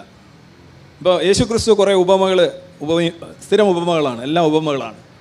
അപ്പം ഈ ഉപമകൾ അദ്ദേഹം ഉപയോഗിക്കുന്നതല്ല പ്രശ്നം. ഉപമകളുടെ വ്യാഖ്യാനമായിട്ട് മുന്നിൽ വെക്കുന്ന കുറേ കാര്യങ്ങൾ. ഉദാഹരണമായിട്ട് ആകാശത്തിലെ പറവകൾ അവർ കളക്ട് ചെയ്യുന്നില്ല, അവർ ഒന്നും ചെയ്യുന്നില്ല, അതേസമയം അവർ കൂട് കൂട്ടുന്നില്ല, അങ്ങനെ കുറേ സംഗതികൾ പറയുന്നു. അതിൻ്റെ അർത്ഥം എന്ന് പറഞ്ഞാൽ വർക്കിനോടുള്ള അലർജിയാണ്. ജോലിയെടുത്ത് പണിയെടുത്ത് ജീവിക്കേണ്ട എന്ന് പറയുന്നതാണ് ശരിക്കും അതിനകത്ത് കാണുന്നത്. അല്ല, പക്ഷേ അതേ ആൾ തന്നെയാണല്ലോ. അതേ ആൾ തന്നെ പറയുന്നുണ്ട് അധ്വാനിക്കുന്നതിനും പണിയെടുക്കുന്നതിനും എൻ്റെ അടുത്ത് വരാൻ, അവിടെയും പണിയെടുക്കണം. അല്ല, അതേ ആൾ തന്നെ വീണ്ടും അതേ ആൾ തന്നെ വീണ്ടും ശിഷ്യന്മാരോട് പറയുന്നുണ്ട്, നിങ്ങൾ ലോകമുഖം പോയി അധ്വാനിക്കുക, കഷ്ടപ്പെട്ട് അവരെ നിങ്ങളുടെ മെസ്സേജ് മതം മാറ്റാനാണ്. അല്ല, ഞാൻ പറഞ്ഞത് അദ്ദേഹം പ്രവർത്തിക്കുന്നുണ്ടല്ലോ. അല്ല, പ്രവർത്തനം എന്ന് പറഞ്ഞാൽ അതായത് ഈ മടി എന്ന് പറഞ്ഞ എലമെന്റ് പറഞ്ഞുകൊണ്ട് ഇന്ത്യൻ ഫിലോസഫിയുടെ ഒരു പ്രശ്നം എന്താണ്? ഇൻവേർട്ട് ഗേസിംഗ് ആണ്. നിങ്ങൾക്കുള്ളിലേക്ക് നോക്കൂ, നിങ്ങൾക്കുള്ളിലുണ്ട്, ഇതാണ് അത്. ഇപ്പോൾ ഈ ഇൻവേർട്ട് ഗേസിങ്ങിൻ്റെ ഒരു പ്രശ്നം എന്ന് പറഞ്ഞാൽ നിങ്ങൾ ഒരു പക്ഷേ ആത്മപരിശോധന എന്നൊക്കെ പറയുമായിരിക്കും, പക്ഷേ അത് അവിടെ പോകുന്നത് അധ്വാനം, കായികം. ഇപ്പം വിവേകാനന്ദനൊക്കെ ചെയ്തത്, വിവേകാനന്ദൻ പറഞ്ഞൊരു കാര്യം നിങ്ങൾക്കറിയാം, ഈ ഫുട്ബോൾ കളിക്കാൻ പറഞ്ഞു. കായികമായിട്ട് നമ്മൾക്ക് പലപ്പോഴും പല ന്യൂനതകളുമുണ്ട്, നമ്മളത് നോക്കുന്നില്ല. നമ്മൾ ആത്മാവ് എന്താണ് പറയുന്നത്, അങ്ങനെയൊക്കെയുള്ള സംഗതി നോക്കുമ്പോൾ ഭൗതികമായിട്ടുള്ള പുരോഗതി, കായികമായിട്ടുള്ള പുരോഗതി, ശാരീരികമായിട്ടുള്ള അഭിവൃദ്ധി ഇതുണ്ടാകുന്നില്ല. അത് ഒരു തത്വചിന്ത നമ്മളെ നശിപ്പിക്കുന്നതിന് തുല്യമാണത്. പലപ്പോഴും ഒരു ഇൻവേർഡ് ആർമി അകത്തേക്ക് വരുമ്പോൾ അതിനെ നമുക്ക് നേരിടാൻ കഴിയാതെ വരുന്നു, അല്ലെന്നുണ്ടെങ്കിൽ ബലഹീനത വരുന്നു. കാരണം ആളുകളെല്ലാം ഇപ്പോൾ ബുദ്ധ മൊണാസ്ട്രികൾ ഇസ്ലാമിക് ഇൻവേർഡേഴ്സ് ആക്രമിച്ചപ്പോൾ അവരൊരു ചെറിയ പ്രതിരോധം പോലും ഉയർത്തിയില്ല എന്നാണ് പറയുന്നത്. കാരണം അവർ അതർ വേൾഡിനെക്കുറിച്ചും ഉള്ളിലിരിക്കുന്നതിനെക്കുറിച്ചും കോണ്ടംപ്ലേഷനെക്കുറിച്ചും മെഡിറ്റേഷനെക്കുറിച്ചും ചിന്തിക്കുന്നു. വാർത്തലയ്ക്ക് മുന്നിൽ ഇതൊന്നും ഒരു ഉത്തരവല്ല, ഇതൊരു ഡിഫക്റ്റീവായിട്ടുള്ള ഒരു സോഷ്യൽ എഞ്ചിനീയറിംഗ് ആണ്. അല്ല, പക്ഷേ ഒരാൾ ഒരു സോട്ട് അനാലിസിസ് സ്വയം നടത്തി കണ്ടെത്തുന്നതിൽ എന്താണ് തെറ്റുള്ളത്? എൻ്റെ സ്ട്രെങ്ത് എന്താണ്, എൻ്റെ വീക്ക്നെസ് എന്താണ്, എൻ്റെ ഓപ്പർച്യൂണിറ്റി എന്താണ്, എനിക്ക് വരുന്ന ത്രെട്ട് എന്താണെന്ന് കണ്ടെത്തുന്നതിന് ഒരു ഉപാധി സ്വീകരിക്കുന്നെങ്കിൽ അതിലെന്താണ് തെറ്റുള്ളത്? അല്ല, അതിൽ പ്രശ്നമല്ല. നമ്മൾ ആത്മപരിശോധന നടത്തുന്നതോ കറക്ഷൻ നടത്തുന്നതല്ല. ഞാൻ പറയും ഇൻവേർഡ് ഗേസിങ്ങിൻ്റെ ഒരു പ്രശ്നം അത് തന്നെയല്ലേ ആത്മീയത എന്ന് പറയുന്നതും? നോ, ആത്മീയത എന്ന് പറയുന്നത് സാധാരണ വിശ്വാസം പോലുള്ള ഒരു കാര്യമാണ്. ആത്മീയത എന്ന് പറഞ്ഞാൽ ബേസിക്കലി എന്താണ്? നിങ്ങളിപ്പോൾ ലോക എന്ന് പറയുന്ന സിനിമ ഉണ്ടല്ലേ, അതെന്താണ്? അലയുന്ന ആത്മാവാണ്. അങ്ങനെയാണോ അതിനെ വ്യാഖ്യാനിക്കുന്നത്? തീർച്ചയായിട്ടും. പിന്നെ അലയുന്ന ആത്മാവ് ഉണ്ടെങ്കിലല്ല, അല്ലാതെ താങ്കളിലുള്ള ആത്മാവ് പുറത്തിറങ്ങുന്നു, അതിന് ഗതി കിട്ടാതെ അലഞ്ഞു നടക്കുന്നു, വേറൊരാളിൽ കയറുന്നു, ഇതല്ലേ കഥ മൊത്തം. വർഷങ്ങൾ കഴിഞ്ഞാലും മരിക്കുന്നില്ല, ആത്മാവിന് മരണമില്ല, കരിക്കാനാവില്ല, പിന്നെ നനയ്ക്കാനാവില്ല, മുറിക്കാനാവില്ല, അത് കൂട് വിട്ട് കൂട് മാറുന്നു. ഇത് തന്നെയല്ലേ സിനിമ. യക്ഷി എന്ന് പറയുന്നത് ഒന്നാം തരം സ്പിരിച്വാലിറ്റി അല്ലേ? അല്ല, ഞാൻ പറഞ്ഞ അതല്ല. ഒരാൾ സ്വകീയമായി സ്വന്തം കാര്യത്തെ വിലയിരുത്തി സ്വയമായിട്ട് മുന്നോട്ട് പോകാൻ ശ്രമിക്കുന്ന ഒരു കാര്യം, അതിൽ അയാൾ സ്വീകരിക്കുന്ന ഒരു മെത്തഡോളജി ഉണ്ട്. അതിനെ ആത്മീയമെന്ന് പറയാനുള്ള പ്രശ്നം എന്താണ്? നിങ്ങൾ ഗോൾ പോസ്റ്റ് മാറ്റാം. ആത്മീയം എന്ന് പറയുന്നത് ഇതൊന്നുമല്ല. ഒരാൾ സ്വയം മുന്നോട്ട് പോകാൻ ആഗ്രഹിക്കുന്ന ഒരു പദ്ധതിയാണെന്ന് പറഞ്ഞു കഴിഞ്ഞാൽ എനിക്ക് ഒബ്ജക്ഷൻ ഒന്നുമില്ല. ഒരാൾ സ്വയം മുന്നോട്ട് പോകാൻ ഉദ്ദേശിക്കുന്ന ഒരു പദ്ധതി, അല്ല ഒരു ചിന്താ പദ്ധതി, അതിനെയാണ് ആത്മീയത എന്ന് പറഞ്ഞാൽ. ഇവിടെ ഇരിക്കുന്ന എല്ലാവരും ആത്മീയവാദികളാണല്ലോ. അപ്പോൾ അതാ ഞാൻ ചോദിക്കുന്നത്, ഒരാളുടെ വിശ്വാസം എന്ന് പറഞ്ഞാൽ ഈ സാധനത്തിൽ നിന്ന് എവിടം വരെ പോയി. ഇപ്പോൾ പച്ചക്കുതിരയും ഒരു കുതിരയാണല്ലോ, അതിനകത്തൊരു കുതിര എന്ന് പറഞ്ഞൊരു വാക്കുണ്ട് എന്ന് പറഞ്ഞുകൊണ്ട് അങ്ങ് പോവുകയാണ് നമ്മൾ. നമ്മുടെ ഈ സാധനം കയ്യിരിക്കുന്ന ഈ ചക്ര സാധനം ഇല്ല, അങ്ങനെയുള്ള പോക്കിനെയല്ലേ അന്വേഷണം എന്ന് പറയുന്നത്? അതോ ഇല്ല കുറെ സാധനം മുൻവിധികളോടെ സംസാരിക്കുന്നതിനാണോ പോക്കെന്ന് പറയുന്നത്? അത് അന്വേഷണമല്ല, അത് എക്സോർബിറ്റന്റ് ആവുകയാണ്. ഏത് രീതിയിലായിക്കോട്ടെ, you can use any word, but നമ്മൾ അതിൻ്റെ പുറകെ അലയുമ്പോഴാണല്ലോ നമ്മളൊരു കാര്യത്തിൽ എത്തിച്ചേരുന്നത്. അതോ പ്രത്യേകമായി എഴുതി വെച്ച പാത്തിലൂടെ തന്നെ പോകുമ്പോഴാണോ കണ്ടുപിടുത്തങ്ങൾ ഉണ്ടാകുന്നത്? അങ്ങനെയല്ലോ. ഈ അലച്ചിലും അന്വേഷണവും തമ്മിൽ വ്യത്യാസമുണ്ട്. അന്വേഷണം സിസ്റ്റം, ഉദാഹരണമായിട്ട് എക്സോർബിറ്റൻ്റ് എന്ന് ഞാൻ ഒരു പദം പറഞ്ഞു. നിങ്ങൾ ട്രാക്കിൽ ഓടിയെങ്കിലെല്ലാം മെഡൽ കിട്ടുള്ളൂ, അവിടെ ഇരിക്കുന്നവർക്ക് കാണാൻ പറ്റൂ, രജിസ്റ്റർ ചെയ്യാൻ പറ്റൂ. നിങ്ങൾ എവിടേക്കോ കിടന്ന് ഓടിക്കഴിഞ്ഞാൽ അത് ശരിയാവുമോ? അല്ല, ലക്ഷ്യമാണ് കറക്റ്റെങ്കിൽ ട്രാക്കിലൂടെ തന്നെ ഓടണം എന്ന് പറയുന്നത്. അത് നമ്മൾ ഗെയിം സെറ്റ് ചെയ്ത് ഇതിലൂടെ ഓടണം എന്ന് പറയുമ്പോഴല്ലേ അതിന് കുറേ നിയമങ്ങൾ എഴുതി വെച്ച് നിങ്ങളീ പറയുന്നത് അതുമായിട്ട് അതിന് യുക്തി യോജിക്കുന്ന എനിക്ക് തോന്നുന്നില്ല. കാരണം ഒരാളുടെ സ്വന്തം അന്വേഷണത്തിന് അയാൾക്കൊരു പദം ഉണ്ടാക്കി വെച്ചുകൂടെ? അത് വേറൊരാളുടെ പദമാകണമെന്ന് ഒരു നിർബന്ധവും ഇല്ലല്ലോ. ഞാൻ പറഞ്ഞല്ലോ, നിങ്ങളുടെ അന്വേഷണം എന്ന് പറയുന്ന ഒരു സംഗതി അലച്ചിലെന്നും പറഞ്ഞു. അലച്ചിലിന് അങ്ങനെ ടാർഗറ്റ് ഉണ്ടോ? അലയുകയല്ലേ? അലയുകയായിരുന്നു ഇതുവരെ ഞാൻ എന്നല്ലേ പറയുന്നത്? എന്ന് പറഞ്ഞു കഴിഞ്ഞാൽ ഇതുവരെ വേവേഡ് ആയിരുന്നു എന്നാണ് എൻ്റെ അർത്ഥം. അത് ഓഫ് ദ ട്രാക്കാണ്, എക്സോർബിറ്റൻ്റ് ആയിട്ടുള്ള സാധനമാണ്. അങ്ങനെ ചെയ്യുന്നതാണ് ആത്മീയതയെങ്കിൽ അതെന്താണ് അതിനകത്ത് പ്രത്യേകിച്ചുള്ളതെന്ന് എനിക്ക് മനസ്സിലാവില്ല. അത് നമ്മളതിനെ ഒരുപാടങ്ങ് ഉച്ച കഴിഞ്ഞ് സാമ്പാറിനകത്ത് വെള്ളം ഒഴിക്കുന്നോണം അങ്ങ് ഡൈലൂട്ടാക്കി വെക്കുന്നു എന്നേ എനിക്ക് തോന്നുന്നു. തിരിച്ച് കളത്തിലേക്ക് വരാം. അതായത് ഒരു നമ്മൾ എസൻസ് ഒക്കെ വർക്ക് ചെയ്യുന്നത് ഒരു സയൻറ്റിഫിക് ടെമ്പറമെൻറ്റ് വർദ്ധിപ്പിക്കാനാണോ അതോ ഈശ്വരൻ ഇല്ല എന്ന് സ്ഥാപിച്ചെടുക്കാനാണോ? എന്താണ് നമ്മളുടെ ഒരു പദ്ധതിയുടെ ഭാഗമായിട്ടുള്ളത്? നമ്മൾ സയൻറ്റിഫിക് ടെമ്പർ വർദ്ധിപ്പിക്കുക, ഹ്യൂമനിസം, റീഫോം, പരിഷ്കരണത്വര, ഇതൊക്കെ ഈ സമൂഹത്തിൽ വർദ്ധിപ്പിക്കുക എന്നുള്ളത് കോൺസ്റ്റിറ്റ്യൂഷണലായിട്ട് എല്ലാവരുടെയും ബാധ്യതയാണ്, ജോലിയാണ്, താങ്കളുടെയും എൻ്റെയും ബാധ്യതയാണ്, കേട്ടുകൊണ്ടിരിക്കുന്നവരുടെയും ബാധ്യതയാണ്. നമ്മളത് ചെയ്യാൻ ശ്രമിക്കുന്നു. പിന്നെ ഈശ്വരനില്ല എന്ന് തെളിയിക്കുക എന്നാണ് പറഞ്ഞത്. ഈശ്വരനില്ല, യക്ഷിയില്ല, പ്രേതമില്ല, ചാത്തനില്ല എന്നൊക്കെ തെളിയിക്കാൻ ആർക്കെങ്കിലും കഴിയുമെന്ന് എനിക്ക് തോന്നുന്നില്ല. ഇപ്പം ഞാൻ പുതിയൊരു സാധനം കൊണ്ട് തന്നു കഴിഞ്ഞാൽ നിങ്ങൾക്ക് ഇല്ലെന്ന് തെളിയിക്കാൻ പറ്റുമോ? ഇല്ല. എന്നിട്ട് പറയുകയാണ് ഇത് യുക്തിക്ക് അതീതമാണ്, തെളിവിനതീതമാണ്, അതിനതീതമാണ്. അപ്പോൾ പിന്നെ തെളിവ് അത് നമ്മളങ്ങനെ തെളിയിക്കലല്ല. ഈശ്വരനില്ല, പ്രേതമില്ല എന്ന് തെളിയിക്കലല്ല നമ്മുടെ അങ്ങനൊരു ടാർഗറ്റ് നമുക്കില്ല. ആ ഈശ്വരൻ എന്ന് പറയുന്ന എലമെൻറ്റ് നമ്മുടെ റഡാറിൽ ഇല്ല എന്ന് നമ്മൾ പറയുന്നു. What you mean that? എൻ്റെ റഡാറിൽ ഈശ്വരൻ ഇല്ല, അതല്ലേ ഉദ്ദേശിക്കുന്നത്? അല്ല, അങ്ങനെ ഒരു സംഗതി ഒരു ഈശ്വരൻ ഇല്ല എന്ന് പറയുമ്പോൾ ഞാനിപ്പോൾ കാക്രി ഇല്ല എന്ന് പറഞ്ഞ് അവിടെ പറഞ്ഞുകൊണ്ട് നടക്കേണ്ട കാര്യമുണ്ടോ? കാക്രി ഇല്ല നിങ്ങൾ ആരെങ്കിലും കണ്ടിട്ടുണ്ടോ? എന്തെങ്കിലും തെളിവുണ്ടോ? കൊണ്ടുപോകാൻ അതിൻ്റെ കാര്യമില്ല. ഐ തിങ്ക് ഇറ്റ്സ് എന്താണ് പറയുക, ഒരു യൂസ്ലെസ് ആക്ടിവിറ്റിയാണ്. ഇല്ല എന്ന് തെളിയിക്കാൻ പറ്റില്ല. ഒരു കാര്യം ഇല്ലാത്ത ഒരു കാര്യം ഇല്ല എന്ന് ഒരിക്കലും തെളിയിക്കാൻ പറ്റില്ല. ഇല്ല എന്നുള്ളൊരു വിശ്വാസം ഒരു വിശ്വാസമല്ലേ? അങ്ങനെയാണെങ്കിൽ അതിപ്പോൾ പറയുന്ന നിരീശ്വരവാദം ഒരു മതമല്ലേ എന്ന് വേണമെങ്കിൽ ചോദിക്കാം. സ്റ്റാമ്പ് കളക്ട് ചെയ്യാതിരിക്കുന്നത് ഒരു ഹോബി അല്ലേ എന്ന് ചോദിക്കാം, അല്ലേ? ടെന്നീസ് കളിക്കാതിരിക്കുന്ന ഒരു വ്യായാമമല്ലേ എന്ന് ചോദിക്കാം. ഞാൻ ടെന്നീസ് കളിക്കുന്നില്ല, അതാണ് എൻ്റെ വ്യായാമം. അല്ല, അതിൽ ടെന്നീസ് കളിക്കുമ്പോൾ സംഭവിക്കുന്ന കുറേ കാര്യങ്ങളുണ്ടല്ലോ, അതിനെ നമ്മൾ കണ്ണുടച്ച് വെറുതെ ഒരു വാദത്തിന് വേണ്ടി പറഞ്ഞിട്ട് അവസാനിപ്പിക്കുക, അങ്ങനല്ലല്ലോ. ടെന്നീസ് കളിക്കുമ്പോൾ പേശികൾക്ക് ചലനം ഉണ്ടാകുന്നു, ശ്വാസകോശത്തിന് മാറ്റം ഉണ്ടാകുന്നു, ലങ്സിൽ എയർ കയറുന്നു. ഞാൻ വെറുതെ കുത്തിയിരിക്കുമ്പോൾ ഇത് സംഭവിക്കുന്നില്ല, ഇല്ലേ? ഞാൻ ഇവിടെ നിന്ന് യോഗ ചെയ്യണം. അത് പോട്ടെ, യോഗ എന്താണെന്നുള്ളത് ഞാൻ പറയുന്നില്ല, അത് നിങ്ങളുടെ തന്നെ വീഡിയോയിൽ നിങ്ങൾ പല പ്രാവശ്യം പറഞ്ഞിട്ടുണ്ട്. But anyway something is happening inside him. അതിനെ നമ്മൾ കണ്ണടച്ചിട്ട് ഒരു പറയാൻ വേണ്ടി ഒരു പറച്ചിൽ പറയുന്നതിൽ അർത്ഥമുണ്ടോ? Something is happening always. ഇവിടെ ഇപ്പോൾ നമ്മൾ സംസാരിച്ചുകൊണ്ടിരിക്കുന്നു, നിങ്ങൾ ഓരോരോ കാര്യങ്ങൾ പറയുന്നു, ഇവർ ശ്രദ്ധിച്ചുകൊണ്ടിരിക്കുന്നു. Something is happening, so what? അല്ല, അപ്പോൾ അത് പ്രവൃത്തി നടന്നില്ലെന്നാണോ നിങ്ങൾ പറയുന്നത്? എന്ന് ഞാൻ പറഞ്ഞില്ലല്ലോ. Something is happening, okay. എന്തെങ്കിലുമൊക്കെ എപ്പോഴും നടന്നുകൊണ്ടിരിക്കുന്നു. ഈ പ്രപഞ്ചം എന്ന് പറയുന്നത് ചലനാത്മകമാണ്, അസ്ഥിരമാണ്, ഇവോൾവിങ് ആണ്. അപ്പോൾ എപ്പോഴും എന്തെങ്കിലുമൊക്കെ ഉണ്ടാവില്ലേ? ഈവൻസ് എങ്ങനെ ഉണ്ടായിക്കൊണ്ടേയിരിക്കും. I have no complaints. ഈ അന്ധവിശ്വാസം സംബന്ധിച്ച് മുമ്പേ പറഞ്ഞു, അന്ധവിശ്വാസങ്ങൾ എതിർക്കാൻ വേണ്ടി ഇപ്പോൾ ഒരു ബില്ല് കൊണ്ടുവരുന്ന ഒരു 3 അംഗ പഠന സമിതി തയ്യാറെടുത്തുകൊണ്ടിരിക്കുന്നു. 3 മാസമാണ് എൻ്റെ കാലാവധി. ഇന്ന് പത്രത്തിൽ വന്നിട്ടുണ്ട്. എസൻസ് എന്ന നിലയിൽ, ആസ് എ പേഴ്സൺ എന്ന നിലയിൽ, ഒരു എത്തീസ്റ്റ് എന്ന നിലയിൽ, എത്തീസ്റ്റ് എന്ന വേർഡ് യൂസ് ചെയ്താൽ നിങ്ങൾ എങ്ങനെ എക്സ്പെക്ട് ചെയ്യുമെന്ന് എനിക്കറിയത്തില്ല, ഒരു ഫ്രീ തിങ്കർ എന്ന നിലയിൽ നിങ്ങൾ എങ്ങനെയാണ് അതിന് കോംപ്ലിമെൻറ്റ് ചെയ്യാൻ പോകുന്നത്? What will you do for it? അല്ലേ, ഈ അന്ധവിശ്വാസ വിരുദ്ധ ബില്ല് എന്ന് പറയുന്നത് ഇപ്പോൾ കഴിഞ്ഞ 10 വർഷമായിട്ട് ചർച്ചയിലുണ്ട്. ആ ബില്ല് വന്നു കഴിഞ്ഞാൽ ഒരു ഗുണം, ആളുകൾ അന്ധവിശ്വാസങ്ങൾ എറിഞ്ഞിട്ട് പോകുമെന്നുള്ളതല്ല, അന്ധവിശ്വാസങ്ങൾ പല കാര്യങ്ങളും ചെയ്യുമ്പോൾ അതിനെ നമുക്ക് നിയമപരമായി ചോദ്യം ചെയ്യാം എന്നുള്ളതാണ്. ഇപ്പോൾ താങ്കളൊരു ഈ പറയുന്ന പല കാര്യങ്ങളും ഇപ്പോൾ ഒരു തടസ്സപ്പെടുത്തുന്നു, അല്ലെങ്കിൽ ഒരു ക്ഷുദ്രമായ കാര്യം ചെയ്യുമ്പോൾ നിയമപരമായി അതിനെ ചോദ്യം ചെയ്യാനുള്ള ഒരു അവസരം ഉണ്ടാകുക എന്നുള്ളത് മാത്രമേ ഉള്ളൂ. അല്ലാതെ ആളുകളുടെ അന്ധവിശ്വാസം അങ്ങനെ കുറയ്ക്കുക എന്നുള്ളത് ആ ബില്ലിൻ്റെ ഒരു സ്കോപ്പായിട്ട് ഞാൻ കാണുന്നില്ല. പിന്നെ കേരളത്തിൽ അന്ധവിശ്വാസങ്ങൾ പ്രചരിപ്പിക്കുന്നവരാണല്ലോ കൂടുതൽ. ഉദാഹരണമായിട്ട് മാധ്യമങ്ങൾ, മനോരമ, മാതൃഭൂമി, നിങ്ങളൊക്കെയാണ് ഏറ്റവും കൂടുതൽ ഇതിന് സംഭാവന ചെയ്യുന്നത് എന്നാണ് ഞാൻ കണ്ടിട്ടുള്ളത്.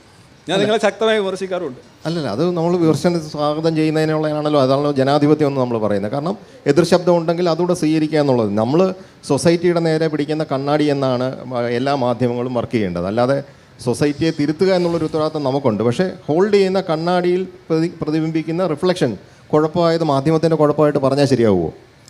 അല്ല, അങ്ങനെയല്ല. ഞാനൊരു ഉദാഹരണം പറയാം. കൊല്ലത്തെ, ഞാൻ ഈ മാധ്യമങ്ങളുടെ പേരൊന്നും പറയുന്നില്ല, പറഞ്ഞതിൽ ഞാൻ ക്ഷമിക്കുന്നു, പോട്ടെ. കൊല്ലത്ത് ഒരു